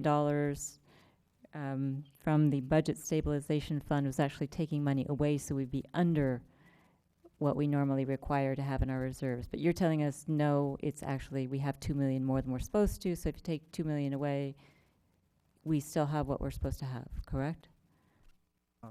That is correct. We have actually $2 million above our minimum 25% total reserves required based on the 25% level of our 14-15 recommended adopted budget. There's $2 million beyond that we have in reserves that we could use for this payment. Okay, and then a follow-up. If the council were to determine that we wanted to say, fine, pay the $4.5 million, the $750,000 and the $940,000 amounts that you talked about going forward, would those be eliminated the moment we pay them, or would they be reduced? The liability would be completely paid to zero as of July 1 of 2014. So all the payments associated with that liability, it's like paying off your home mortgage. If you were able to pay off your home mortgage or outstanding balance, you'd have next month you'd have no payment due to the bank. So it's very similar to that. Thank you. Councilmember Spector. Thank you, Mr. Mayor. Thank you, staff. A lot of the questions that you answered were questions that I had at our last meeting, so I do appreciate that. One of the items is the reserve that you're getting a number of these things from, adopt resolution including, is the Special Studies Reserve. And if you could explain to me, for example, the one about the school traffic, that seems like a special study. How do you get the other two folded into a reserve called Special Studies, which I also know has a definition associated with it? I can let the finance director provide more detail, but the Special Studies Reserve is completely at the council's discretion to redesignate those funds as they so chose. It was first established, as you can see on page C28, at $250,000 in fiscal year 10-11, and that it increased to $490 in fiscal year ending 2012 as a potential gap closer. The council has complete discretion to reallocate those funds to any purpose, unlike other reserves the council has, such as the BMP in lieu Affordable Housing Fund, or all of our old redevelopment money. Those had either state or local restrictions on the use of the funds. The Special Studies Fund does not have that restriction, so the council could choose to allocate it to affordable housing, to part-time staffing, to a park improvement, to anything the majority of the council so chose. Go ahead. Thank you. Then with regard, for me, the issue that drove a lot of this was our anticipated shortfall of $500,000 for, I think, the next 3 years. And I was not comfortable with that. And so now we have some options. Is it your recommendation that we take this step on the side fund liability repayment this fiscal year or next fiscal year? And this fiscal year being 14-15 as opposed to 15-16. Thank you, Councilmember Spector. My recommendation as Director of Finance would be that we should pay, we have the funds available, and the folks, I think everyone would understand, PERS is charging the town approximately 7.5% interest. There is no way the town right now, if everyone has been out investing any of their money in certificates of deposit lately, the yield the town is receiving on our money that we invest is not close to that. So it would behoove us, I think, if we were wise financial stewards, to pay that balance off because we can't match that in our earnings. I wouldn't recommend that if I didn't feel strong that we have a very healthy reserves and that we can afford to do this. So that would be my recommendation, and I would want to recommend that we make that payment June 30th so that the savings could begin effective immediately starting the new fiscal year. That would, right now our balance is $4.5 million, but we will save our total payments if we did nothing and made no payments, just paid our regular mortgage payment for the next 6 years, that amount would be $5.9 million. So that difference between 4.5 million and 5.9 is our total savings over 6 years. We can't earn that in our investment portfolio. And then would you anticipate no shortfall for 15-16? I believe that when we take the employer contribution rate down by 14%, which is what will be our savings if we are able to make this payment, we will see that our gap will be eliminated. Thank you. Council? Actually, those were the questions I was going to ask, was how much are we going to, I think of it more of as a credit card than a mortgage payment, but, you know, Susie Orman, you want to have no debt, right? So I always like to get those paid off. So we would be saving I can't do the math tonight, 1.2 to 1.3 million over 6 years. So correct. it's like, why wouldn't we want to do that? Yeah, as long as you have the other reserves in place, which we do. Okay. Vice Mayor. Since Councilwoman Spector was asking questions about the second half, can I ask a question about the second half? Adopt resolution including. So my question is regarding the $237,000 for the housing, and it was contained on one of Mr. Larson's slides, but it's also on page 3 of our staff report. And my specific question is that the matching funds from the Board of Supervisors would be contingent upon review and approval by both the Town Council and the Board of Supervisors of any proposal. So my question is, are we now subject to the standards and policies of the Board of Supervisors, or we risk losing that matching fund? How does that get done such that Los Gatos gets to retain its money? Because I, as a council person, wouldn't want to cede control of a development in Los Gatos to the Board of Supervisors. Madam Vice Mayor, you would not cede any control. Clearly, all land use authority rests with the council for any project in the town, so you have that as a independent and separate control. The $237,000 remains in the town coffer. The Board of Supervisors has no authority or control to require the town to use those funds for any purpose that the county may want.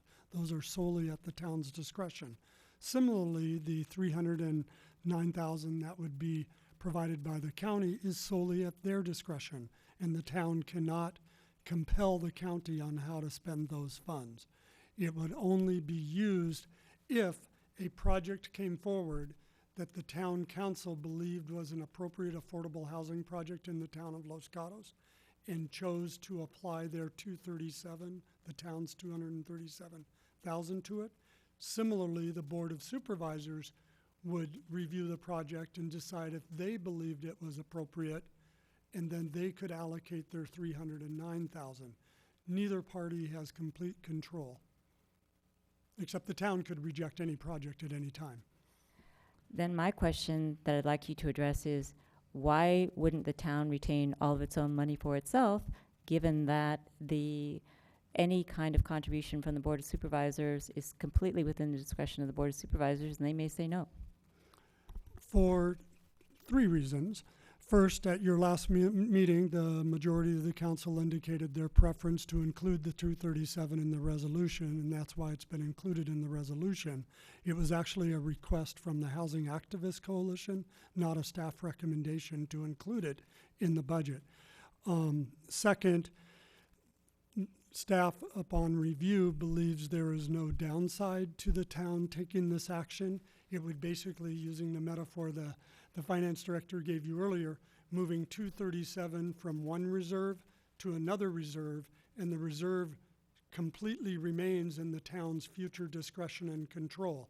The only opportunity you're given by setting that is if there is a project that the town desires to have go forward, the chance that the county may match and invest $309,000 of their own money. If you choose not to move the $237,000 by June 17th, the County Board of Supervisors has said the offer of the matching funds goes away. Vice Mayor? One final question on a different topic, on the co-compliance CSO person. At our last meeting, we had a lot of information and options regarding how we wanted to achieve co-compliance, but we didn't discuss it for lots of reasons. When will that come back to us? We have not discussed the calendaring yet of that with the mayor, who sets the council agendas. Staff will likely be recommending it come back in August. It may require a special meeting. Right. Thank you. Further discussion, Councilmember McNutt. Thank you, Mayor. I want to go back to the affordable housing for just a moment. And because, based on your explanation, we have $237,000 that'll be our money no matter where we put it and what we label it. If we don't put it into this fund that's arbitrarily labeled set aside for affordable housing, we're basically giving up the potential of $309,000 of someone else's money to help us do an affordable housing project. Correct. So, for example, if Habitat comes to us and says, we want to build a house in Los Gatos, we have a piece of property in mind, we need your participation to buy that, the town could say, sounds like a great idea, we're in with our 237, county, you want to come in with your 309. They buy the property, and then when they go through the building process, they have to still come just to the town for all of our usual rigmarole that we put them through, correct? Correct. Okay, just want to make sure I've got that. I don't see, again, this is like the other, I don't see a downside on this, and the idea of leaving money on the table, as they say, is not a good thing. As the attorney just reminded me, we don't call it rigmarole, we call it appropriate due public process. Councilmember Brzezinski. I just want to remind us all that this is the direct result of the RDA going away, and we wouldn't be having this discussion if the state hadn't dissolved the RDA program. But this allows us to provide our own responsibility in increasing affordable housing in our community. And I see no downside. I know we're not past the public presentation yet, but I think it makes perfectly good sense. I think to not do this is actually not a very wise move on our part from a fiscal point of view. As far as the items relative to the budget reserve, trade-off for our fund liability repayment, I bet you there are almost maybe 14 cities in the county that wish that they were in this position right now. I know one city in particular that seems to have some difficulty paying off its redevelopment, or rather its liability, fund liability. So to know that we're talking about a reserve that has an overage, rather than this is going to cut into our reserve, I think is an important thing, because that's the percentage that that we earmarked for reserve. And since we are flush in that particular category, I think it's important that we realize that we're not a bank, and therefore we're not just storing money, we're service delivery. And that's what I see us being able to do with this particular account. So I appreciate your expertise in discovering how we could make that happen. All right, I just want to weigh in on the affordable housing question. I recall reading somewhere in the staff report that the source of that money, would it be taking away from a source such as the Almond Grove Street repair project, or is that coming out of that $490,000 we discussed last time? What's included in the resolution is that it would come out of the $490,000 special studies reserve. There was a desk item provided to council today that asked where did the money the town got from redevelopment go, and that money largely went to the Almond Grove project.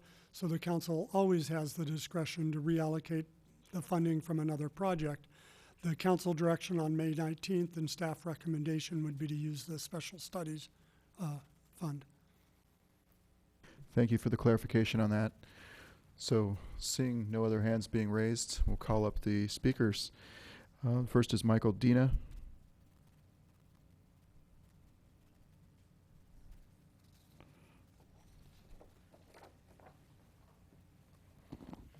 Thank you. My name is Michael Dine, and I want to thank you for the chance to speak, and I want to address actually the question of affordable housing.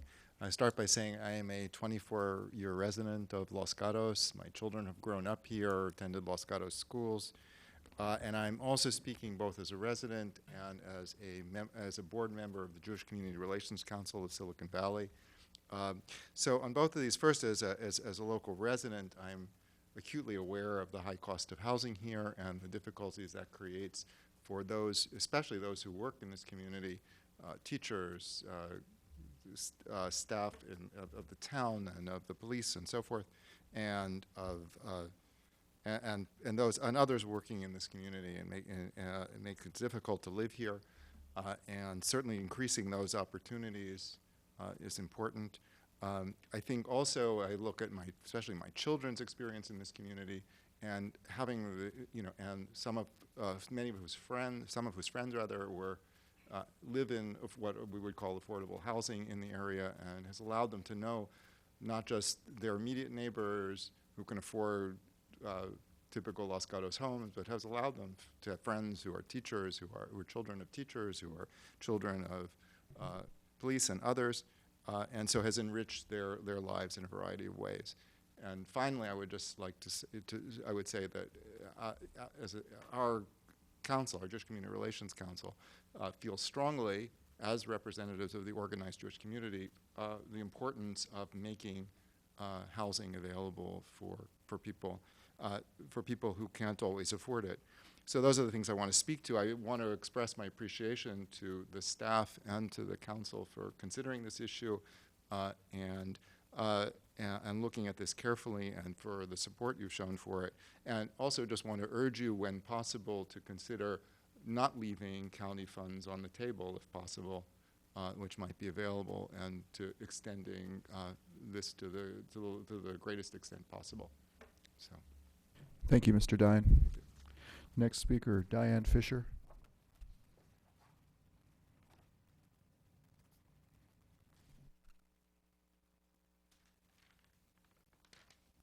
Good evening. I'm speaking here this evening as director of the Jewish Community Relations Council, referred to by Michael Dine, and it's an organization that represents a coalition of about 12 Jewish organizations in the South Bay County, and specifically local synagogue, local Jewish community center, and so many residents come under and gather together in our faith group. And we want to speak to the moral component. We've had many discussions about the fiscal responsibilities and the practical aspects of it. But of course, when we're talking about our budget, and most importantly talking about affordable housing, we're also talking about a deeply moral issue. And that's why, in a universal way, many faith communities have come to be partners of the affordable housing advocates that have written to you on this issue. But specifically, I can speak to you from my own faith. It's a particular perspective, but it's a universal perspective. it speaks about the priority of providing housing for low-income people in our community.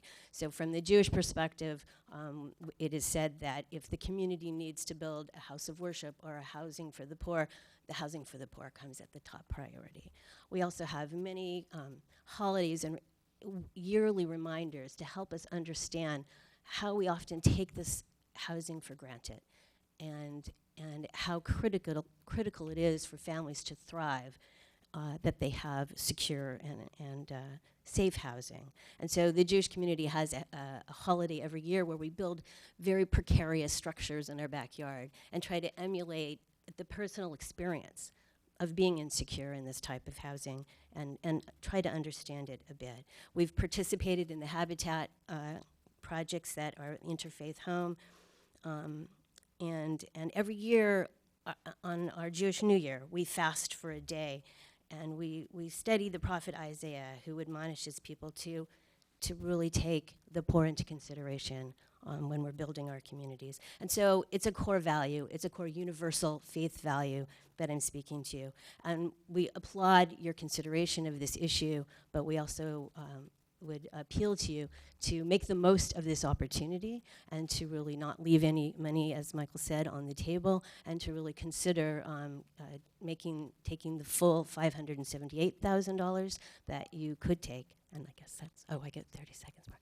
To take the full amount possible and allow the county to take the full amount possible, provide the full amount possible, and to really move us forward in a very more significant way on this extremely important issue at this time. Thank you. Thank you. Next speaker is Raina Mosen.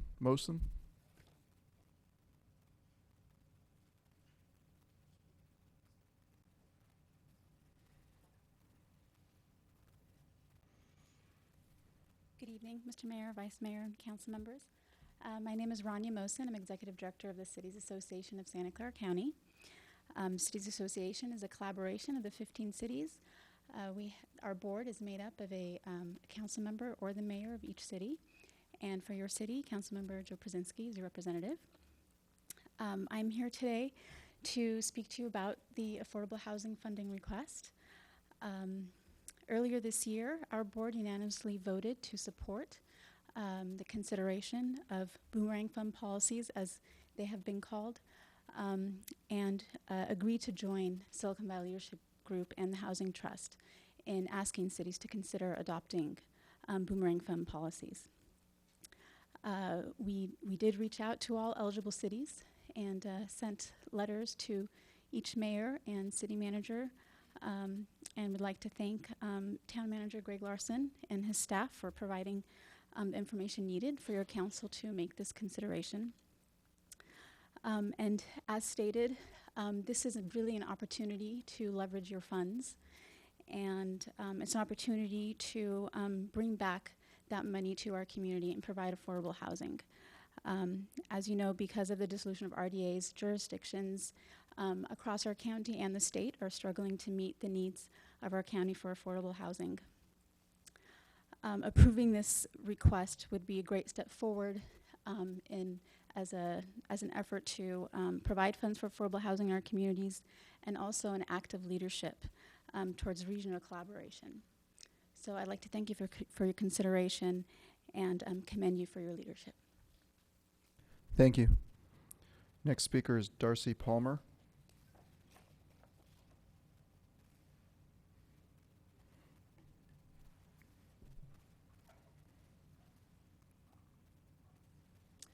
Good evening, Council. My name is Darcy Palmer. I'm a proud resident of downtown Los Gatos. I'm a third generation born and raised in Los Gatos, fourth generation to live in the town.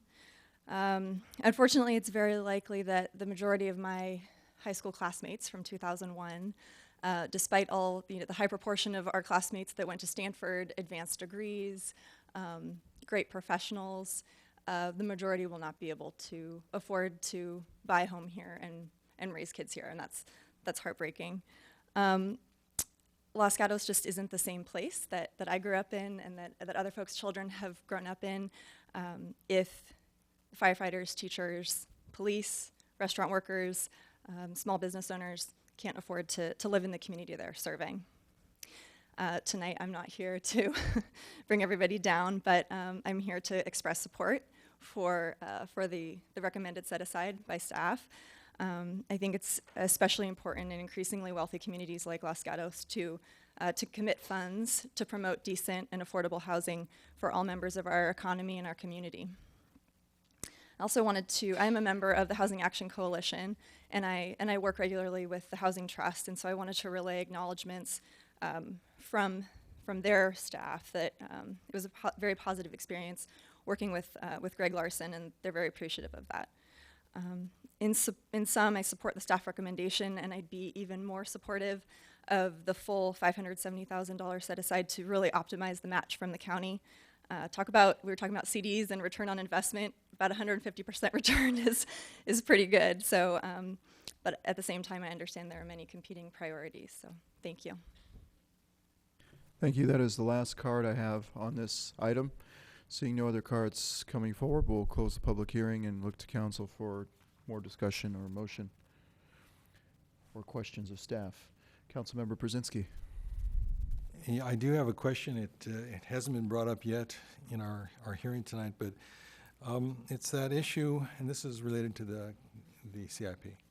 It's the issue of the Kennedy Road pathway that has been given to us by a couple of members of our community that I don't think we discussed. We talked about the CIP last time we were together. So could you address, I know there's a desk item on this that reflects it, but would you reflect that more specifically for us in this time? I guess the question really is, what can we do to accommodate the requests being made by members of our public regarding that pathway on Kennedy Road? Thank you, Councilmember. We do have a project in the CIP that will address the concerns on the pathway. Some minor repairs were conducted this year. There's significant work to renovate that existing pathway, and we'll be taking that on through design and construction over the next year and a half to make that a safe area again for the pedestrians. Thank you for that clarification. Vice Mayor. One quick question. I'm not sure who this is for. The proposed resolution regarding the school study includes streets surrounding Los Gatos High School, Fisher Middle School, and Van Meter. I'm wondering why Blossom Hill isn't included. It could certainly be included. The focus of the discussion with the schools was in that Van Meter, Fisher to Los Gatos High and the compaction there on the boulevard. We could certainly include Blossom Hill in the boulevard as well for Blossom Hill Elementary. It just strikes me that Los Gatos Boulevard is also impacted by Blossom Hill school traffic, so at least I would be one to advocate including it. Councilmember McNutt. Thank you, Mayor. So on our council action items that are up here, those are separate motions? Is a question? The direction would be one motion, and then the adoption of the resolution would be a separate motion. Okay, I'm going to go ahead and make a motion then to direct staff to pay off our debt and save us over $1 million over the next 6 years. Second. Motion and a second. Discussion. All in favor? Aye. Opposed? None. Passes unanimously. And to confirm, that will come back on as a consent calendar item on your June 16th meeting with the implementing actions. Thank you. Councilmember McNutt. Thank you, Mayor. I'll go ahead and make the motion to adopt the budget resolution, including the bulleted items that appear on there and the notation that Blossom Hill School is included in the school traffic assessment. Second. Motion and a second. Discussion. Seeing none. All in favor? Aye. Aye. Opposed? None. Passes unanimously. And that's it. We're done. All right. Thank you to our staff for the fine job on this and helping us save that extra $1.5 million over 6 years, 5 years, whatever that is. It's a lot of money. Thank you. All right. Moving on to item number 15. The Town of Los Gatos will be considering adopting an ordinance to amend the code section 16-20-060 of the Town of Los Gatos Municipal Code to regulate the use and operation of leaf blowers and to add 16.20 070 related to the enforcement of that ordinance. And delivering our staff report is Ms. Christine Gilmore. Good evening, Mayor and Council. Christina Gilmore, Assistant to the Town Manager. I'd like to advise the Council that a desk item was distributed this afternoon on this item. The purpose of this evening's public hearing is to adopt an ordinance amending Section 16.20.60 of the Municipal Code to regulate the use and operation of leaf blowers and to add Section 1620.70 related to enforcement. So prior to tonight's ordinance adoption, the Council has taken multiple actions regarding this proposed ordinance.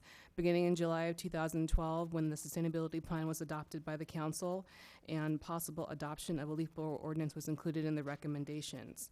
In August of 2013 and December of 2013, study sessions were held in which the Council provided staff with direction on drafting an ordinance amendment and to develop an outreach plan.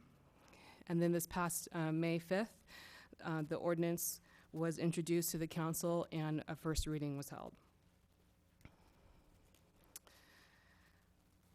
So the ordinance amendment that the Council will be considering for adoption this evening includes revising the powered equipment section of the Town Code. And the sections that will be revised include gasoline leaf blower shall be prohibited from use in all residential, commercial, and industrial zones or public space. Electric leaf blowers in excess of 65 decibels measured 50 feet from the source shall be prohibited from use in all residential, commercial, and industrial zones or public space. Electric blowers shall be operated only during the hours of 8 a.m. to 5 p.m. on weekdays and 9 a.m. to 4 p.m. Saturdays in residential, commercial, industrial, public spaces, or noise-sensitive zones. Leaf blower use will be prohibited on Sundays and holidays. And a new section 16.20.70 that addresses enforcement and penalties was added. If the ordinance is adopted this evening, the ordinance will be effective on July 1st of this year. A soft enforcement period will go into effect from July 1st to January 1st, 2015.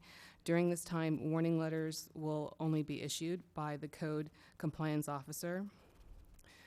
Public outreach is being proposed. The public outreach will include a web page on the town's website. The web page will be specifically geared for leaf blowers. We'll also have email listservs going out for what's new. We also have prepared a townwide mailing, a postcard that will go to all residences and businesses in the month of June. We'll also have notices posted on the KCAT channel, distribute information through the chamber newsletter, in addition to having a Spanish translation flyer information on the website available for any individuals who will need Spanish translation. So this concludes the presentation, and staff is available to answer any questions if you have it. Thank you. Questions for staff? Councilmember McNutt. Thank you. Two questions, and I did ask this in a desk item about the ability for us to select a different date to start the new law other than July 1st, because it doesn't make sense to me to send out a mailer to residents saying, oh, by the way, a new law went into effect a couple weeks ago, so you're already breaking that law without even knowing about it. So I don't see why we need to rush. So I understand from the desk item that we could set July 15th, August 1st, September 1st, or whatever date is appropriate, so that whenever the mailing would go out, that there would be at least 2 or 3 weeks ramp-up time for residents to be aware. Is that correct? That is correct. And how difficult would it be to have that flyer also translated into Vietnamese? We would just need to procure a translator who is proficient in Vietnamese. So we would have to go through our resources to make sure that we could find that translation. And there are services available that can do that? Yes. Yeah. Thank you. Any more questions? Seeing none, I would like to invite those who wish to speak to come fill out a card. We have one card. Michael Stavobi. Okay. Thank you. So I understand that the ordinance is really focused around the noise. A lot of people have a lot of hardship around the noise of gas-powered leaf blowers, and it's no hardship on me. I'm not going to argue it one way or the other. The issue I have is if we're going to allow electric leaf blowers to be used, why the restricted hours? 8 a.m. to 5 p.m. work days. I work those hours, right? So if I want to maintain my yard or my property, and I use that leaf blower to do it, a quiet electric one, if I come home after work in the afternoon, Monday, Tuesday, Wednesday, and I need to get things done, and my neighbor doesn't like me, guess who's knocking on my door? Someone coming after me with $500 fine. That's absurd. The restricted hours on Saturday, I don't know. I'm not going to argue that. If we really want to back down the number of hours people are maintaining their property, I still struggle with that, but, right, was it 9 to 4? Fine. No yard maintenance on Sundays? It smacks of the blue laws you get in Germany and France that you says no one shall do work on the weekends. I strongly suggest you guys do not pass this. Limiting our hours to maintain our properties is just absurd. If I pay someone to do this because I can't find the time to do it on the Mondays through Fridays when I'm at work, or on the precious Saturdays I have to do other things, it's $150 a month for me to hire a lawn service. And that's assuming that their prices don't go up because they have to recapitalize by throwing away all their gas-powered leaf blowers and buy electric ones and extension cords, or gas-powered generators to run their leaf blowers from. So again, I strongly request that you do not pass this as it is written today. No gas-powered leaf blowers, so be it. Take the hours of operation of electric ones off the plate. Thank you. Mr. Stowowi, before you leave, I have a question for you. If you could choose hours of operation that would meet your needs, what would those hours of operation be? Weekdays, I would extend them till 7.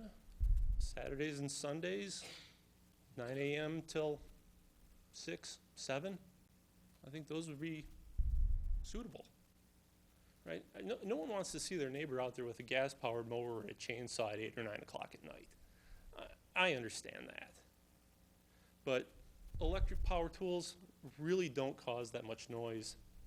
And it comes down to being able to maintain your property at the times that you have available. How do you feel about holidays? Holidays to who, right? So we all work. I work a ton of hours. I travel a ton. There are days that's the only time I have available to work on my property. So holidays are fair game to me. All right. Thank you. Thank you.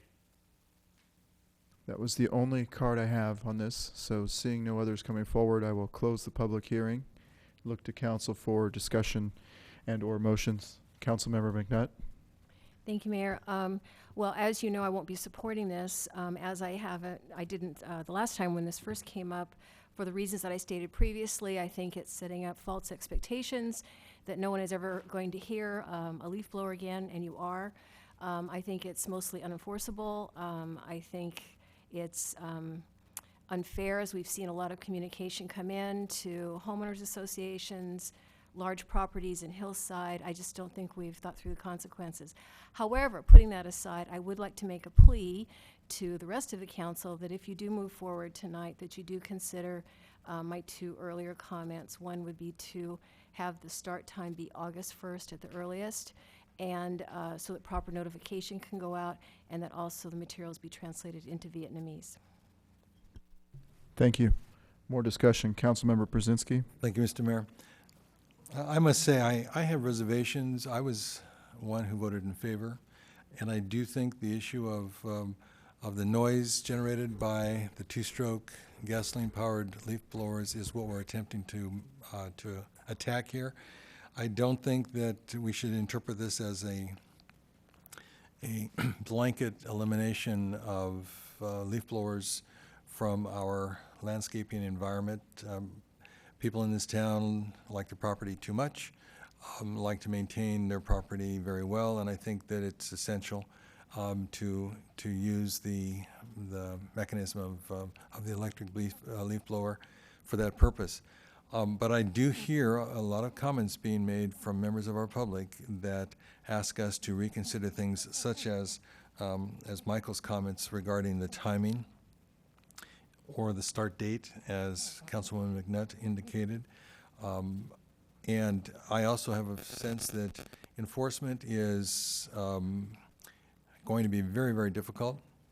And I think that if you actually do the inquiry of those communities, such as Beverly Hills, Santa Monica, and so forth, that have done similar ordinances, that statistically they're not doing a very good job of actually enforcement.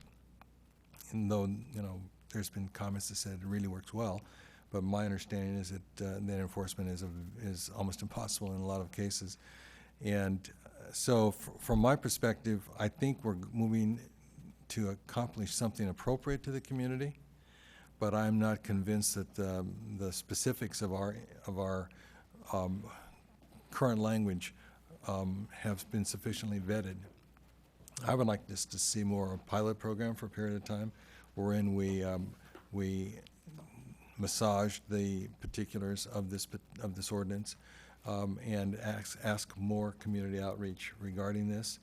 I think the ultimate outcome, if we eliminate two-stroke gasoline powered leaf blowers, because of the noise factor, is the appropriate target, but I'm not convinced that all of the different specifics regarding this are completely clear to us. Vice Mayor.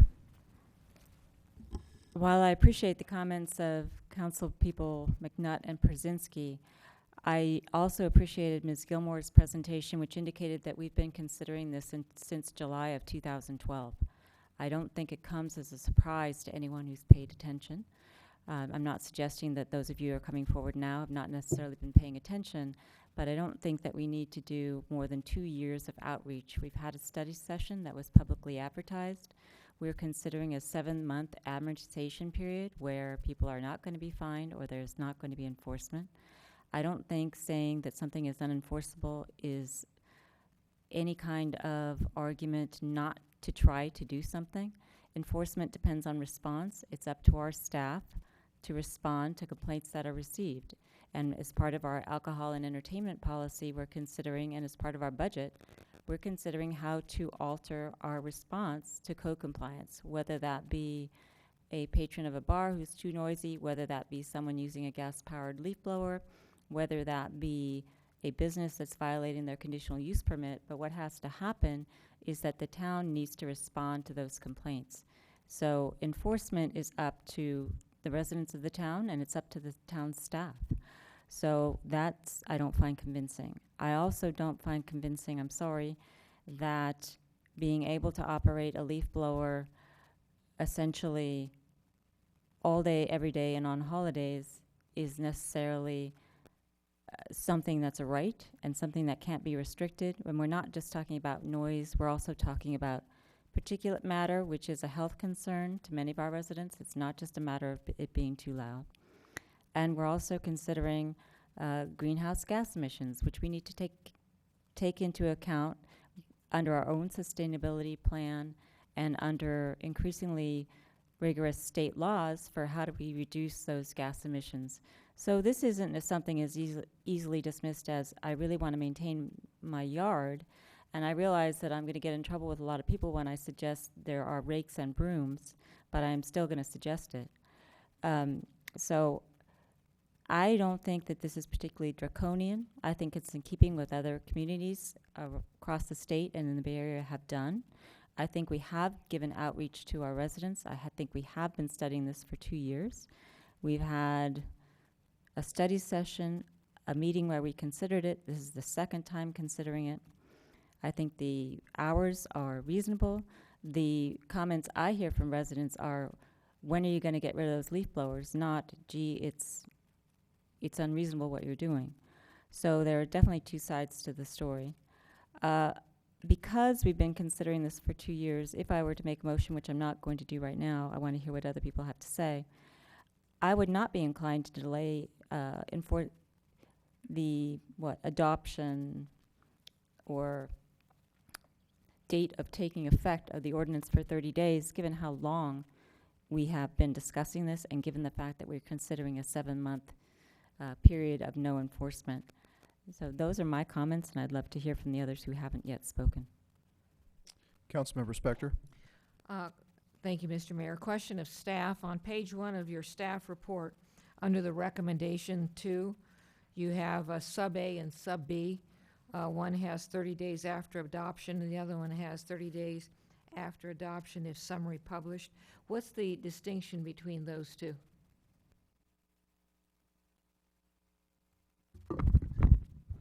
There really is no distinction. It's usually done by staff, so I'm not sure that council needs to weigh in on that. Under the code, you can either do that, you can publish the whole ordinance, or you can do a summary of that. We would usually look at what the costs are. This ordinance is very short, so we might do the whole ordinance, but sometimes when you have very long ordinances and they charge you by the word, then we do summaries of them. So I don't think there's any action that needs to be done with council. We'll handle that from an administrative standpoint, unless you have specific to publish the entire ordinance and you want to make that part of your motion.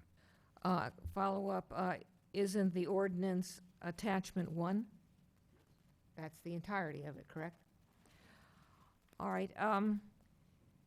As I was listening to people talk, for me, it isn't just the noise, it's the particulate matter, it's the environmental concerns. I don't remember any other time that we started consideration of an ordinance 2 years before we adopt it. There might have been some, but for me, none come to mind.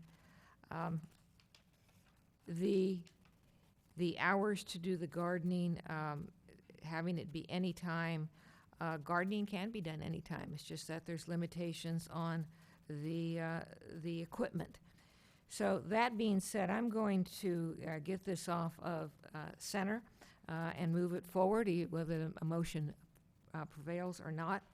I'm going to move to adopt an ordinance that was introduced at the Town Council meeting of May 5th, 2014, our attachment 1, and that and instruct the clerk administrator to publish the ordinance in its entirety within 30 days after adoption. We have a motion. Do we have a second? Second. We have a motion and a second. Councilmember Brzezinski. Yes, a couple of comments. First of all, I don't think we've had this in front of our consciousness for 2 years. I think we had it in front of our consciousness in 2012 and then just a couple of weeks ago. I think the responses from the community we've gotten have indicated that they have been newly introduced to this in the last few weeks. I think that it behooves us to continue to raise the issue with our community to see if this is actually the best methodology to achieve what we're going to achieve. And I also don't think that just because we create a law, we can enforce it. And an unenforceable law to me is not something that is appropriate to a governmental agency. So, and with all due respect to those who have a different opinion, I think that we could take more time with this, we could do more outreach, and we could actually do more analysis and do more research on those communities that have enacted this kind of language, because we might find that our grand plan is unenforceable. And if that is the case, when it actually is attempted by the agency to enforce, then what have we done but basically impressed our community that we can't enforce laws we create? So I'm inclined, therefore, even though I really believe that we need to put restrictions on gas-powered two-stroke leaf blowers, I do not think that what we're doing right now makes an awful lot of sense, and I would really think it'd be appropriate for us to spend more time. If we've done this for 2 years, what's another 6 months? if we've done this period of time. You know, I don't think that if we enact it the way it's written, that it's going to make a lot of sense for the majority of our community.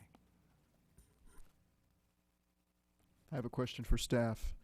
When it comes to people building houses, construction laws and noise laws related to that, they have a start time of 8 a.m. weekdays and a start time of 9 a.m. on Saturday, and then technically no work on Sundays. Is that correct? And then what are the finish times? What are the hours for those, I guess, contractors or building construction? Construction hours in town code are 8 a.m. to 8 p.m.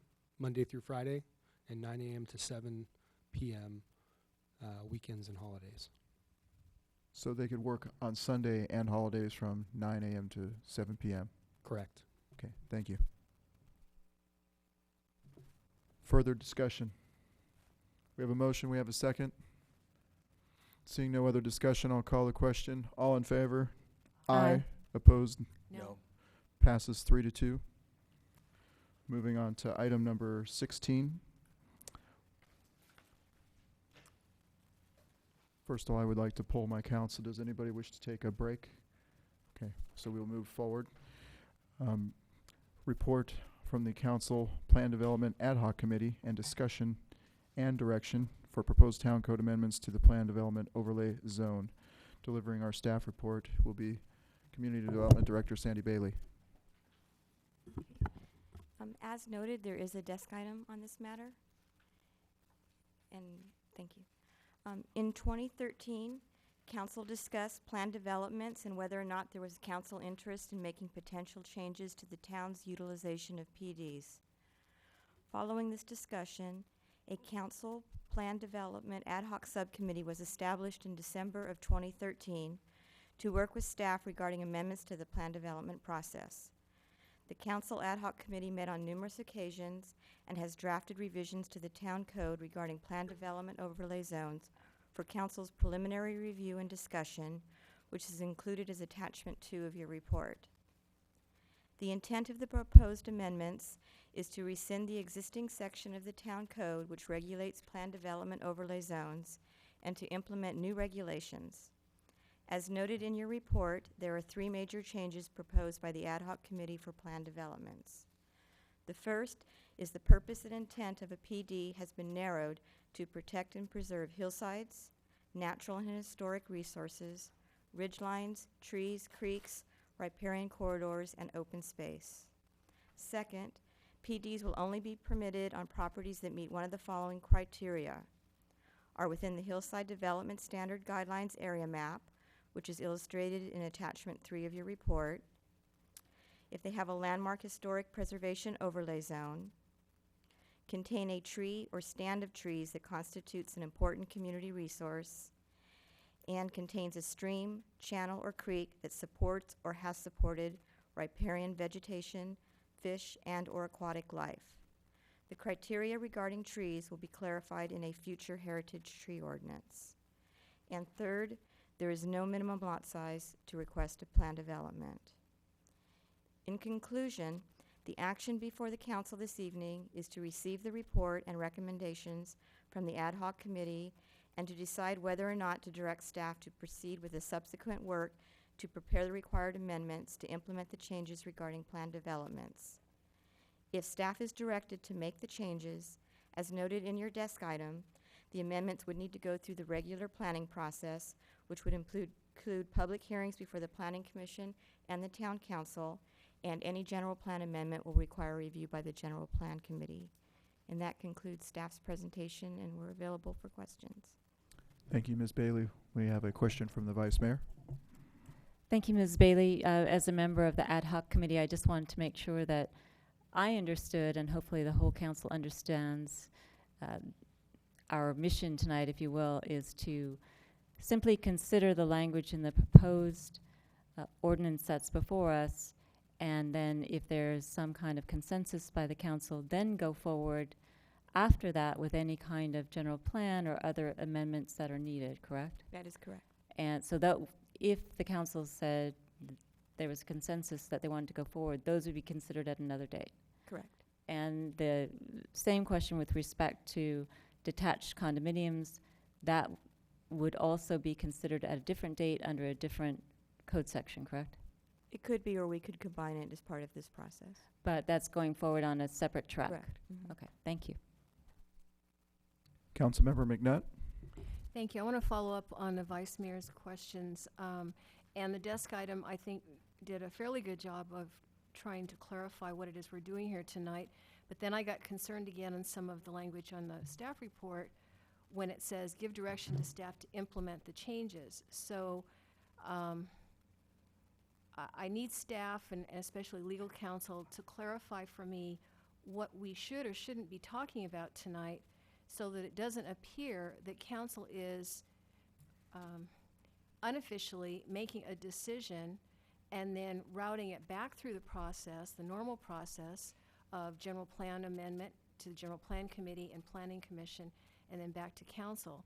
We often get complaints, especially from the planning commission, if council has talked about anything, and I'll use the library as an example, before it goes to planning commission, they complain, why are you even asking us? You've already made up your minds. You've already had that decision.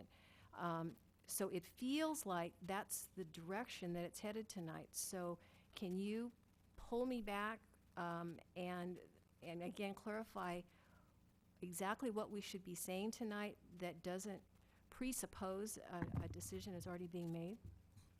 Sure, I'll take a stab at it first.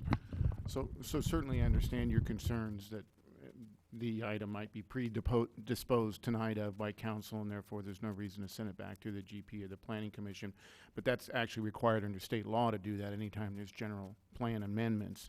In this case, the changes that are being proposed to our PD are dramatic and will change the way PDs are processed and where they can be processed pursuant to the general plan. So in order, anytime there's a general plan amendment, it's got to at least surface at the council level, because it's such a policy decision. Staff wouldn't have the ability to process this type of work that the ad hoc committee's done without first coming back and touching base with the council to at least make that first policy decision that they want it to head in this direction, to limit it to those areas that Sandy mentioned and what the purpose is about.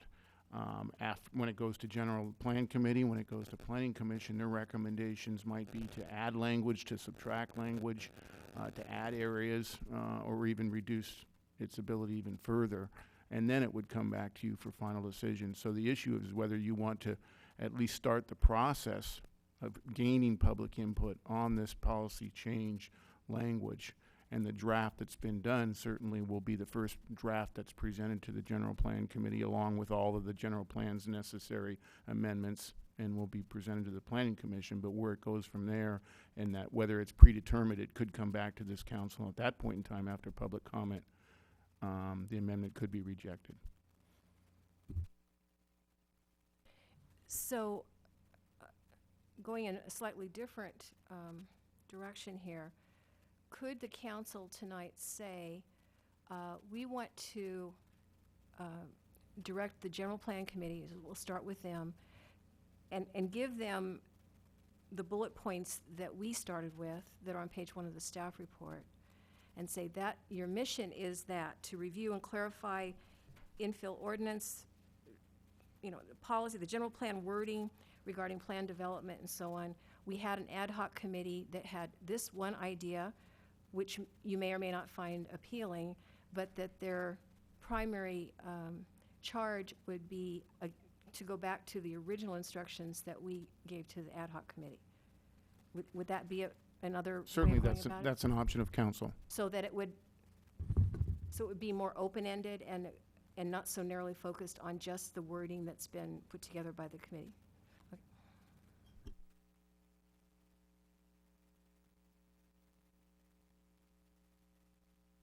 I'm sorry. I was waiting for an answer there. So.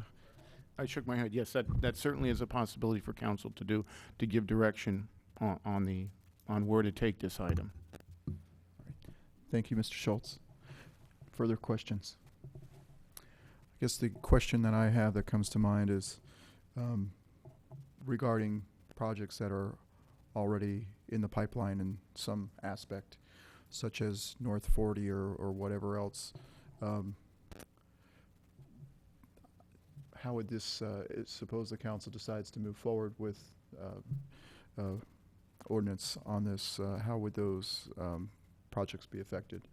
That would certainly be part of the process, public process, and that the planning commission would have to make recommendations, and your final would be on what language you'd use as to which projects that were in the pike. There's all sorts of different deadlines you could use. You could use if the application's been filed, whether it's been deemed complete, or whether you could use the building permit. So there's all sorts of those issues that would still go through the public process. The ad hoc committee talked about that briefly, but put that issue off. But certainly the council at some point in time would have to resolve that issue if we get that far.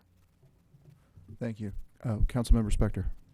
Thank you, Mr. Mayor. And I should also point out, since you specifically mentioned the North 40, assuming that it proceeds as it is now, that will be done by a specific plan, not by a plan development. Thank you, Councilmember Spector. Right. Seeing no further questions, I will call forward the speakers. I believe it's Doug Rich.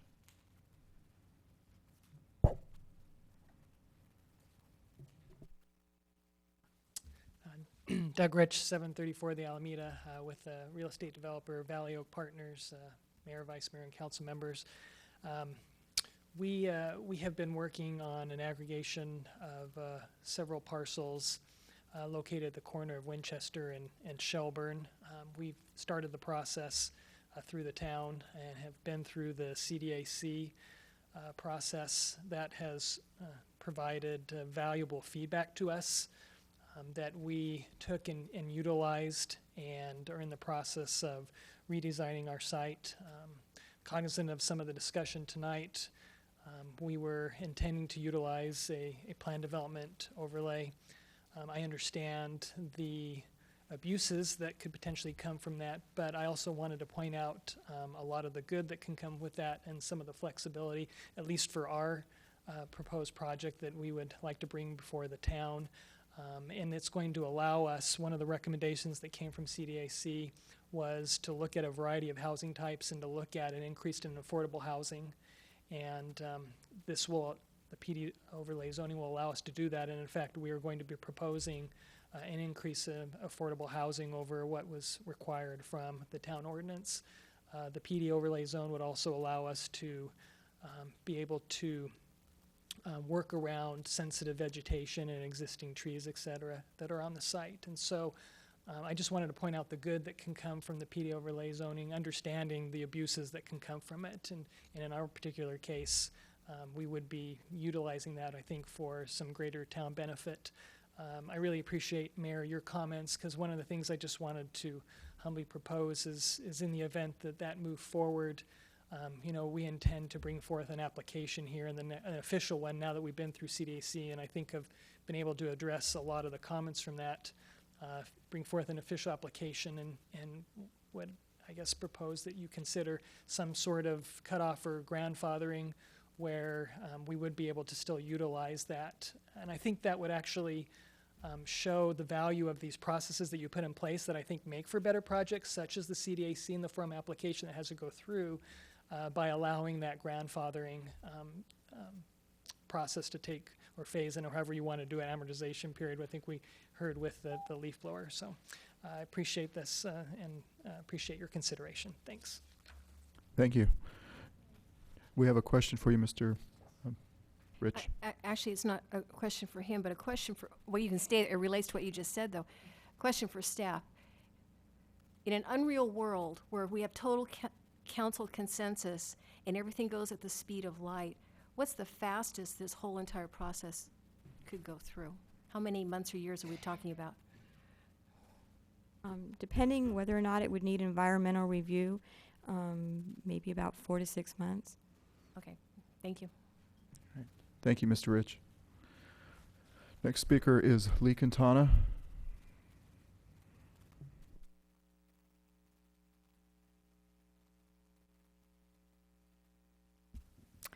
Good evening. Lee Quintana, 5 Palm Avenue. The desk item tonight answered a few of the questions that I had.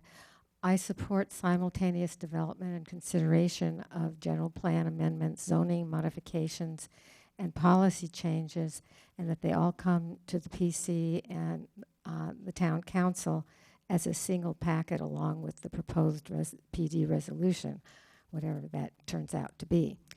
I also ask that the town council consider consolidating the PD application with the ANS application, or alternatively, approving the two simultaneously. I think this has several advantages. The plans that accompany most PD applications are at a level of specificity of an ANS application, and the PD itself is approved there. And once the PD is approved, there's very little change that can occur at a separate ANS hearing. It would also allow the public, the Planning Commission, and Town Council to know exactly what is being approved. It would be more efficient since it would reduce the number of hearings requested and therefore reduce staff time and the time spent at meetings by staff, Planning Commissioners, Town Council members, and the public. I also ask that you consider adding hillside views to section 2980-075 and consider adding a section E to 2980-080 for properties that contain geologic or geotechnical issues such as earthquake faults.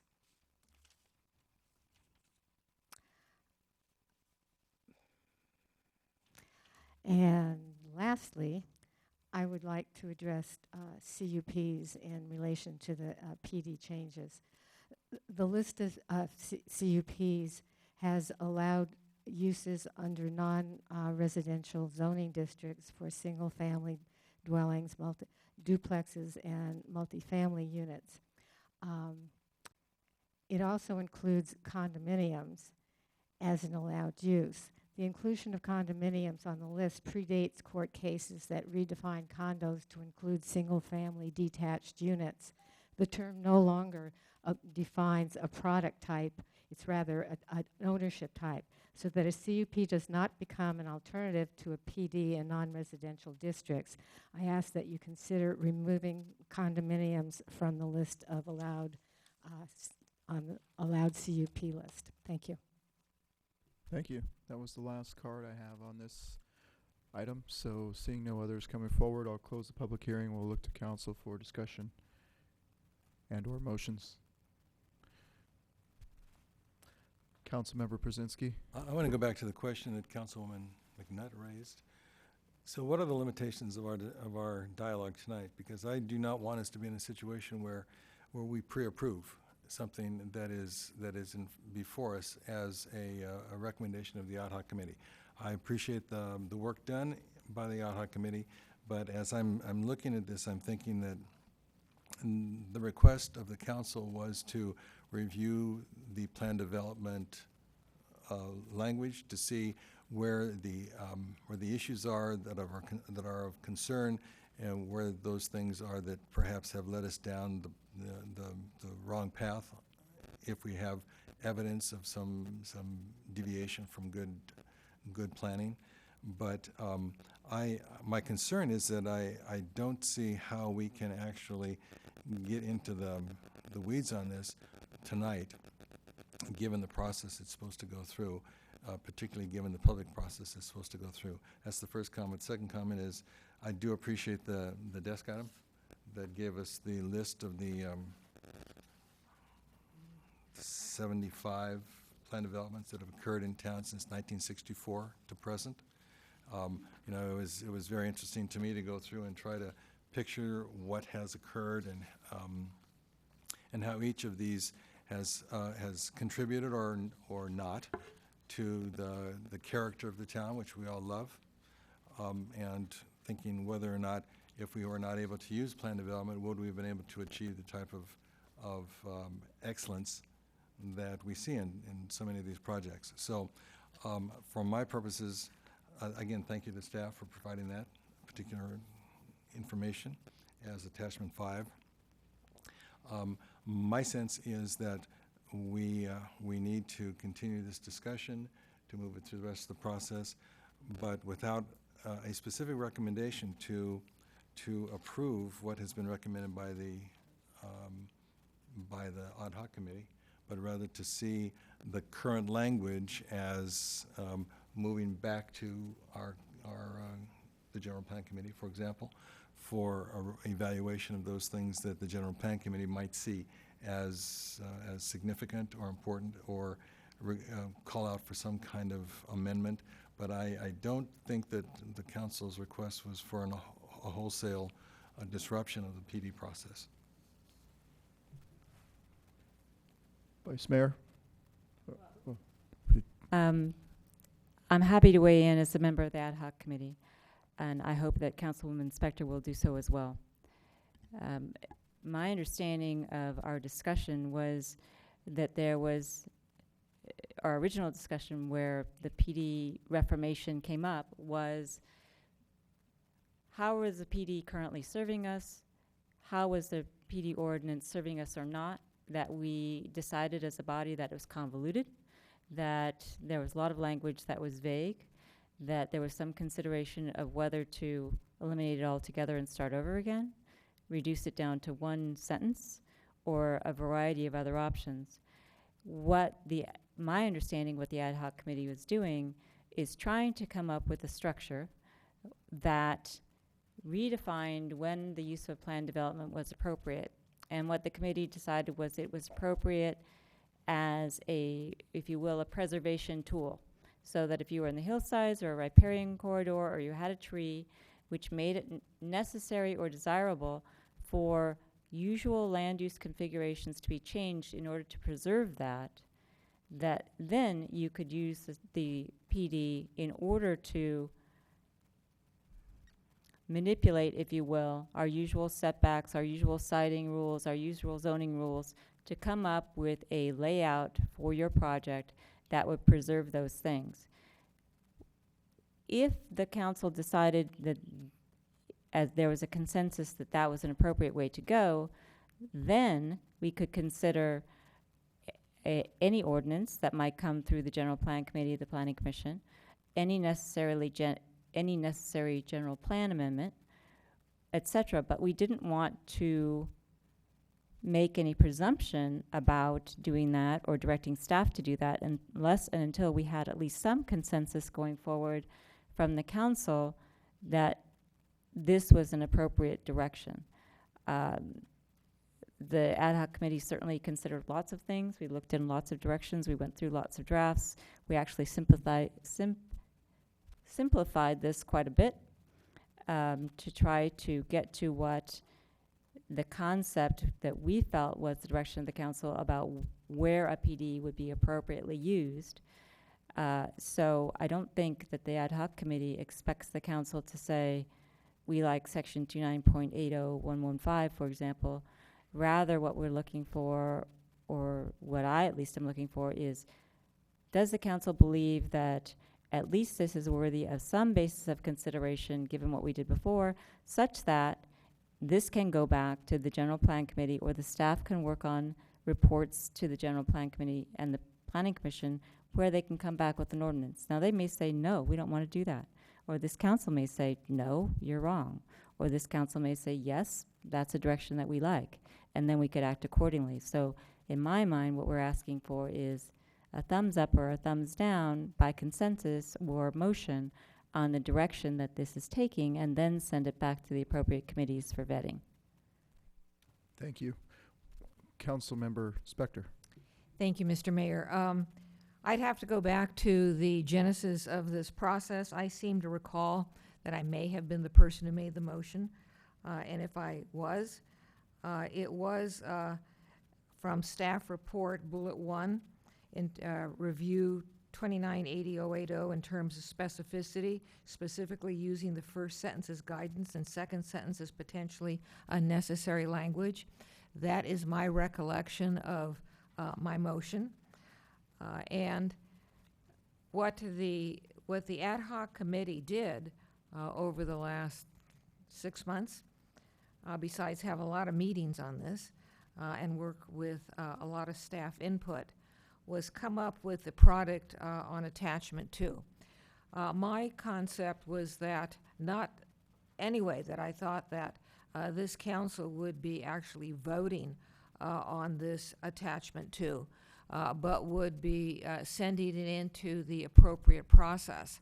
I understand that the appropriate process would be review by the Planning Commission and review ultimately by the council. I do not understand from my discussions with staff in our ad hoc meetings that everything would have to go through the General Plan Committee. That part is not clear to me. To the extent that there are general plan amendments, they would go through the General Plan Committee, but not every product, i.e. the planned overlay zone ordinance, would necessarily go to the General Plan Committee. But I will defer to staff on that because they did raise the issue during our meetings, and I still don't understand it. So what I would see is that attachment 2 would begin on the process of review by all the required reviewing bodies in our town, but without a blessing of what it is, as it is. Councilmember Brzezinski. Thank you. And I guess for me the issue is how do we evaluate our current language, and have we integrated the basic intent of that current language? And even though the proposal by the ad hoc committee is as noted as section 298080 on attachment 2, substitutes for 298080 the intent language, as far as I can see, on attachment 1, which is the current language. It focuses entirely on the preservation element. So it's about hillside, it's about stands of trees, historic preservation, and so forth and so on, all of which I think are very appropriate and are contained and called out in the current language as one part of. But if you look at the intent language of the current 298080, it really talks about providing alternative uses and developments more consistent with the site characteristics that are allowed in other zones. So to me, it's the consistency that's allowed. It's the possibility of creating perhaps a more intuitive development within the site, even creating more preservation possibilities depending on how you use good planning design. Now, if the assumption is that everything we've done in the past is wrong, then that might lead us to to saying we need to get rid of this thing. If that's the presumption, I don't particularly think that was the intent of the council going into this, but I would like to hear how we get ourselves to the next phase of the process, which is to move this back into a greater discussion with public input. So that's my concern about where the process stands right now. Councilmember McNutt. Thank you, Mayor. So my analysis of this, which may or may not reflect what staff thinks, is that the primary document that we work under is the general plan. And that's put together with a tremendous amount of community input over months in its update. And it's supposed to last for 10 years and be a blueprint that lays out the future of the community, future in terms of development and future in terms of services, environmental impact, and all of the other areas within that.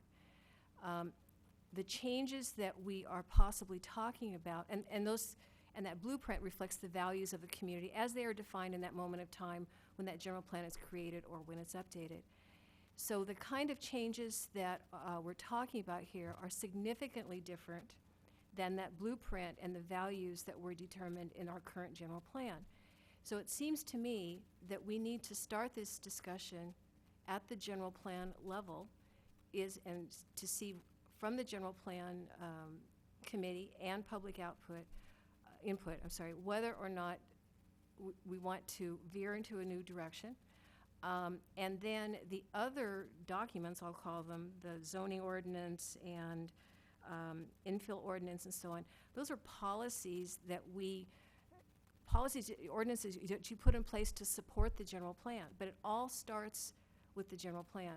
So fortunately, or unfortunately, depending on your point of view, our two subcommittee members are on the general plan committee, so they can represent the point of view of the council subcommittee on the general plan. But in my opinion, what we should do is send this to the general plan committee.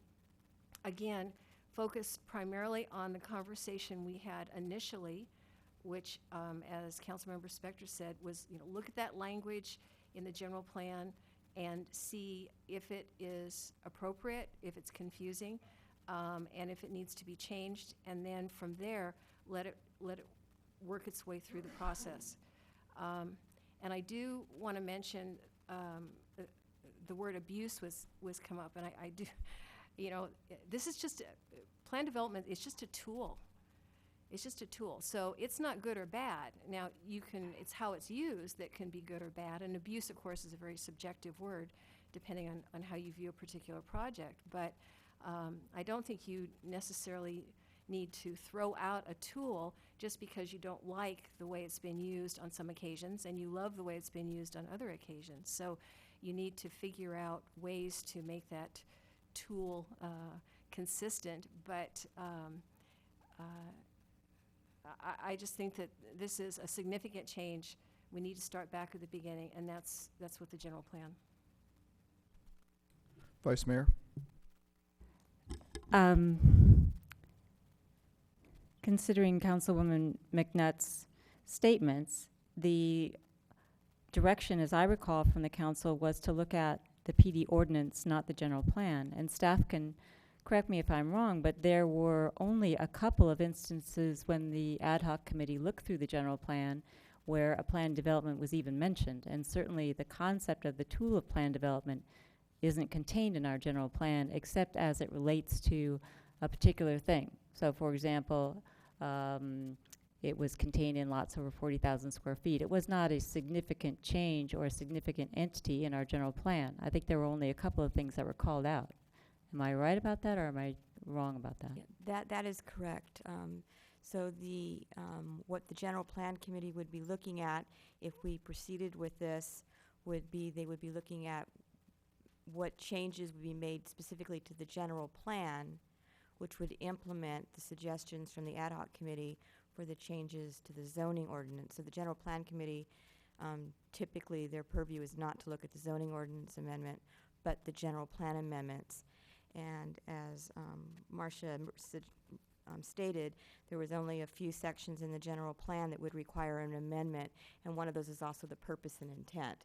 So we would just take the verbiage that was in the proposed zoning ordinance and move that over to the general plan, so there was consistencies as well as the minimum lot size.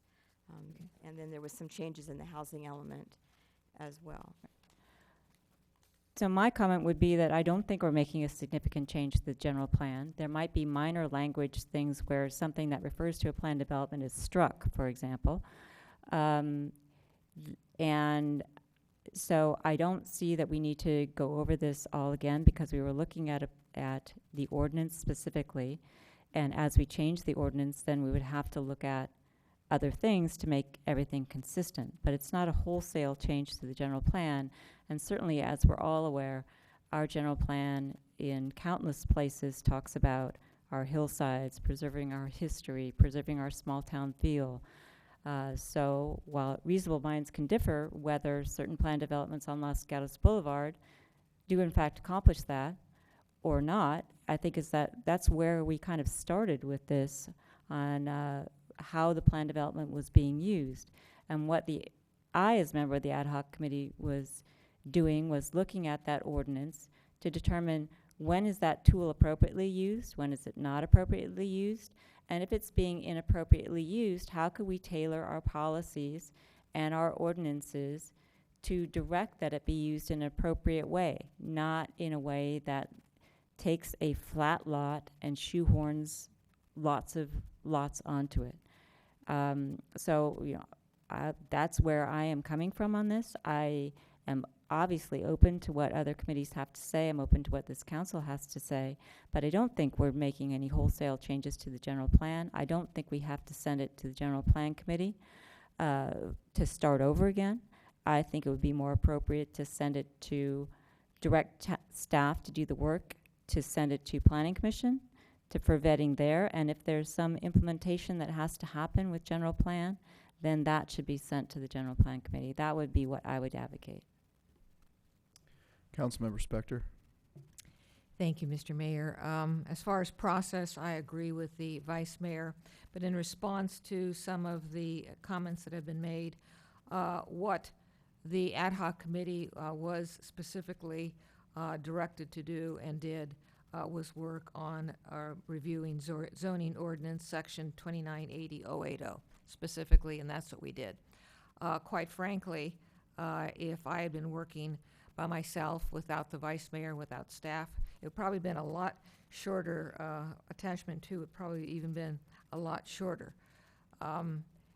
What we learned in our ad hoc committee was that the history of Los Gatos and its use of planned developments is very similar to other planned jurisdictions with planned developments.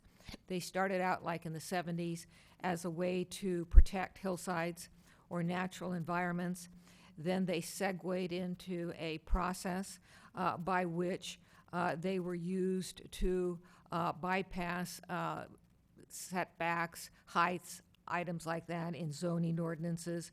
So you obtained the density that we see, for example, on Los Gatos Boulevard. So would I say that everything that was approved by a planned development in Los Gatos is bad? I don't know, but could it have been better? And the ones that I can remember, the answer is yes. What I see as the process is that attachment 2 would be, if the council agrees, would be sent to the Planning Commission, that any required general plan accommodations would be sent to the General Plan Committee. But my recollection is the same as the Vice Mayor and as the community, I was going to say planning director, shows my age, right? That there were very few general plan ramifications. So I don't think there would be much to do in that regard. Councilmember Brzezinski. You know, I guess as I'm listening to the discussion, if the real interpretation is the reason why we're doing this is because of a development on Los Gatos Boulevard, and that means a wholesale change of plan development as it exists, and then the assumption that the whole idea about plan development is an attempt to highly intensify or to avoid any kinds of our standards, and that's why we're looking at this, because it's basically out of control, then I'm going to go back to Councilwoman McNutt's comments regarding this as a tool. Then shame on us for approvals. But I don't see that necessarily as being driven by the concept of plan development. I think if we minimize this or bring it back to where it was in 1968 or whenever, and we don't see that it has been an evolving process in terms of its application, then we get rid of an opportunity we have to do some good work within the concept of land use. And if we restrict ourselves so much because we feel that we really cannot take charge of our own decisions, and that we are driven by ideas that are focused on rapid growth and development, then again, shame on us. But I think the idea should be that we're looking at this as a control for something that should be under the control of the policymakers and the decision makers, and that's what we're attempting to accommodate. I think that's where the question should be, rather than to say we are going to eliminate this as an option available to us to use for a better form of land use and perhaps even more creative and more Los Gatos-like environmental work when we see something in front of us that we have choices of. Vice Mayor? I was going to see if somebody else, but in responding, I guess what I'd like to do is, if it fails, so be it, but to make a motion to send attachment to the Planning Commission for its consideration without us endorsing it or not, but simply to put it through that process and to see what they say. And if it comes back with general plan amendments or whatever it comes back, or if the Planning Commission thinks that the existing tool is a good one, they can certainly tell us that. If they think that what we have done by limiting that tool is a good idea, they can tell us that. I disagree with Councilman Przynski that adopting policies, ordinances, regulations is a bad thing. We are always in control of our own decision, but we can make our decision more predictable. We can give ourselves a record. We can allow applicants, residents, anyone else transparency with respect to how we're making those decisions so that we have a basis going forward rather than just considering everything on its own when it comes up and deciding what's a good thing, what's a bad thing, what's creative. It's probably my background, but I'm a fan of ordinances, policies, regulations, and laws because I think they provide for a fair opportunity to consider things, and everybody knows what the starting point is. So what I would like to do is move that we forward attachment to the Planning Commission simply for its consideration and recommendation without saying this is we're giving them an edict to do something. We're saying this is what the Town Council asks you to consider, and consider it in whatever way you think is appropriate, and give us your recommendations.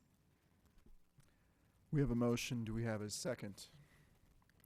Councilmember Spector? Second, and I want to weigh in on this council or planning commission ability to do good work. I absolutely do think we have the ability to do good work. And I've always believed that we do that with our ordinances, i.e. our zoning ordinances, our general plan, and that we take the time to adopt those ordinances and we take the time to adopt those plans. And from that, we get the ability to do good work. We don't have to have exceptions to those rules to do good work. We can do our good work with those documents that we have spent so much time adopting. Councilmember Przynski. Well, I don't disagree that we should have laws and rules, but I also think that the magic isn't in how you interpret them, how you relate them to a particular circumstance, that it's not so clear that we can make a priori rules that will apply in every situation, and so they are a guideline for us, finally, as policymakers, to make decisions that are based on those data, but also the circumstances we find ourselves acting within. I also want to just reinforce the idea of the General Plan Committee, which isn't always used to take a look at what are we going to do to evaluate the general plan. But we've called on it on many an occasion to deal with questions of a more general nature that we can therefore get advisement from not only members of council and planning commission, but also members of the community as well who sit on that particular body. And we have done it, as I said, on many occasions to get clarification and to get more input. I don't see this as necessarily in any way, shape, or form denigrating the role of the Planning Commission. I see the Planning Commission as next in line after the General Plan Committee has done its work. And that would be my recommendation if the maker of the motion would be willing to have a friendly amendment to that particular motion. I would make a friendly decline because we have a motion on the floor. I'd like to see where it goes first. A question for staff. Ms. Bailey, when was the last time the PD ordinance was reviewed, changed, amended? Do we have any information on that? If you can wait a moment, I can look up the town code. While she's looking that up, Councilmember Spector. did you mean any kind of change whatsoever? That is correct. The genesis of my question is, in the last, it seems like couple years, council has done a number of reviews on a number of policies. Ones that come to mind being the Storypole policy. We're reviewing the alcohol and entertainment policy. We even reviewed the police department budget at our last meeting.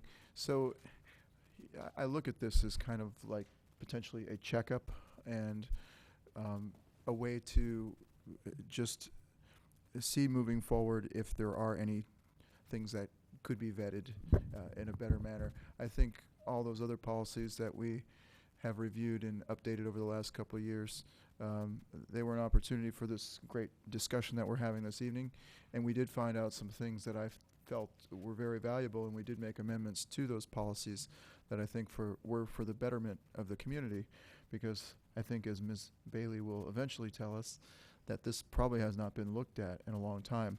And the telling thing, when I was looking at the list, going all the way back to 1964 of all the wonderful projects in town, was, number one, that PDs went all the way back to 1964.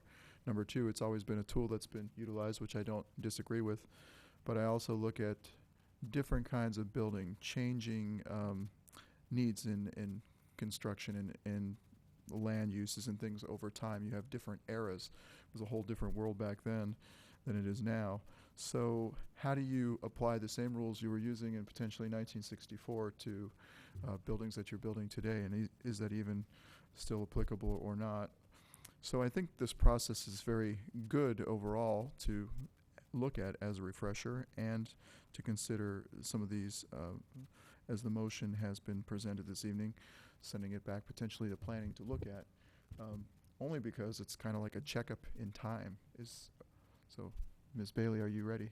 Yes, the last amendment was made in 1993, and it was just to one section, which was discussing the relationships with other, the PD ordinance requirements needed to be considered in conjunction with other requirements of the town code, like the Subdivision Map Act.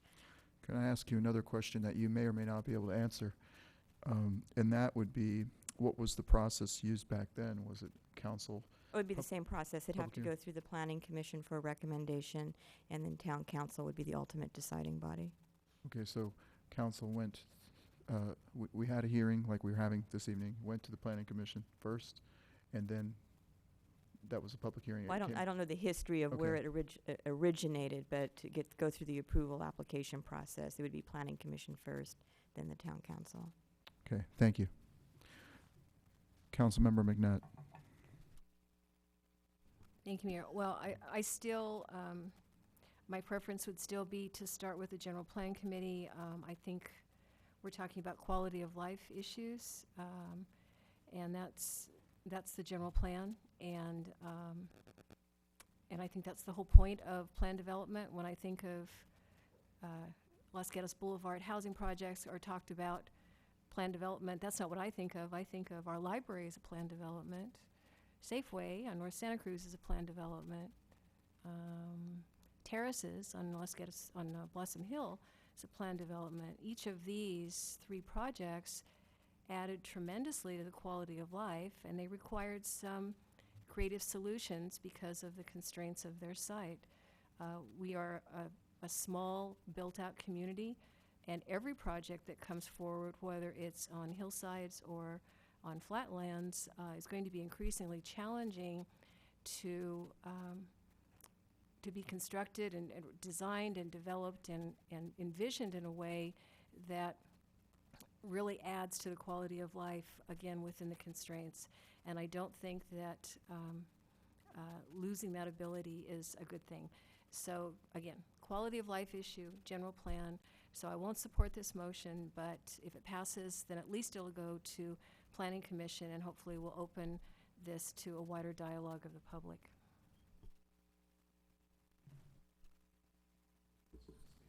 Anybody else wish to comment on this?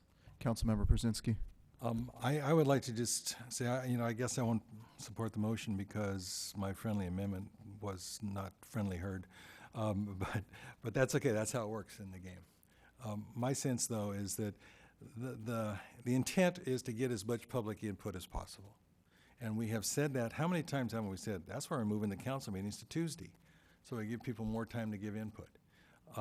And we have said the same thing about getting prepared to present things at the overhead when you're getting approvals from the clerk's office to stand and make a presentation. So to me, it's really a matter of just getting more input, reaching out more. I would really think that would be a value. And at the same time, if our assumption is, and I heard Ms. Bailey say that this 1981 review that occurred, 1981, 83, that was a pretty significant review. When you look at the actual language that it dealt with, and it reminded us of some things we needed to do that perhaps we weren't doing at the time. I have no recollection of where that came from because I wasn't sitting here at that moment. But the idea that was raised at that point by somebody, but did go through the Planning Commission and to Council at the time to get that revise of language, indicates that can happen. But I do think that not knowing the genesis of that, it would be very simply an easy move for us to say, get more input, give the public more opportunity. The General Planning Committee is set to do that before it moves to the Planning Commission. So that's my intent. I think the idea of looking at this is a good idea. I just want to make sure that we keep a holistic view of where we're going with this, and make sure that where we ever arrive in the 6 months it's going to take to get here is a good place. Thank you. Any other dialogue on this?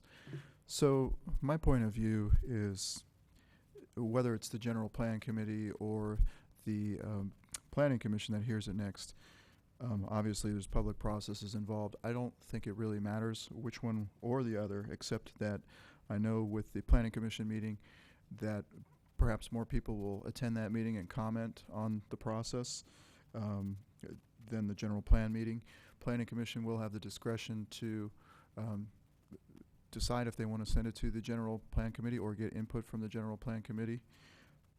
So as a logical next step, I don't have any problem with it going to the Planning Commission and see what they come up with. I have a great amount of faith in the work that they do. Again, this is all just another step in the process. There's no final decisions being made here. There's no final decisions being made by council on the whole PD ordinance this evening. It's just deciding what the next step is going to be.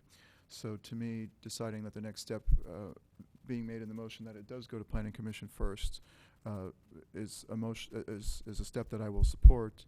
The motion's already on the table, so pending no further discussion, Councilmember Brzezinski. Not to belabor the point, but I do hope that when this goes to the Planning Commission, it goes with the full transcript of the council dialogue tonight, because I think it's important to put it in a context of all of us as the decision makers, and some of the nuances that will help direct the discussion. And if that is the case, and I'm assuming that would be something that would be viable, then I'm okay with going to the Planning Commission, but I really think that I would need some definite assurance that it would be not just a recommendation to review the ad hoc committee's comments and recommendation, but in the context of the entire dialogue that took place tonight. Vice Mayor. Just a process question for staff. If we wanted to include an entire transcript, does that need to be part of the motion, or is that simply direction to staff? Direction to staff's fine. Okay. Councilmember Spector. And I support giving the Planning Commission a transcript. I think that it's our turn to make them read everything we say. I read everything they say almost every week. Well, I'm just going to say I appreciate the discussion from all the council members this evening. It's very valuable, and I think it will be very valuable to the Planning Commission and the community moving forward. Again, this is the first step in some changes which may or may not occur. It's very, in my opinion, preliminary, so we will see what happens next. And with that, is there any more discussion? Seeing none, I'll call the question. All in favor? Aye. Opposed? No? So the motion carries 4-1. And with that, Councilmember Spector would like to say something. Thank you, Mr. Mayor. I have a question of staff. Given that this draft is going to the Planning Commission, and given that there could be some associated impacts on the general plan, albeit minor, should something be happening with the General Plan Committee, or should we first wait and see what the Planning Commission does? The process would be the general plan amendment would go first to the general plan committee, and then the planning commission would look at the general plan amendment, the town code amendments, and potentially some policy amendments as well. The motion, as I heard it, though, was that it was to go to the planning commission. If the planning commission believed it should proceed and there's general plan amendments, then that would go to the general plan committee, and then it would have to go back to the planning commission before it can all come to council. Thank you. Vice Mayor? And just to make sure that, as the maker of the motion, since we're doing a transcript that they have to read, it would only be the case that there would be any necessity for a general plan amendment if the planning commission were to decide to adopt the ordinance as it is submitted here. Then there are certain general plan amendments that would need to be made. If the planning commission decides they don't want to adopt this as it is written, it may be the case that there are no general plan amendments. Therefore, there would be no need for it ever to go to the general plan committee. So my intent was that it go to the planning commission, it get assessed, the planning commission makes the recommendations they want. If those recommendations entail the necessity of an amendment to the general plan, then there's a referral to the general plan, comes back to the planning commission, and then ultimately it makes its way to the council. And it would That's be my understanding. It would be much like the process the council has gone. If the planning commission determines it wants changes to the zoning ordinance that affect the general plan, they would have to refer it to the planning commission or to the general plan committee without direction, just to consider the required changes, and then the entire package would have to come back to the planning commission for action. It's not dissimilar. The planning commission could do to the GPC what you're doing to the planning commission. Councilmember McNutt? And clarify, just one more time, from what I just heard, my assumption is the Planning Commission actually has 3 options.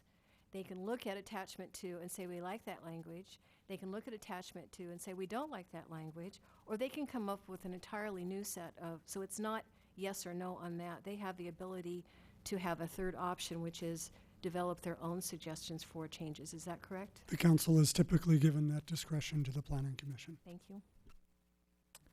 Any other comments? Everybody ready to go home? Ms. Bailey, are you ready? Your last meeting? This meeting is adjourned. Thank you for all your hard work on this.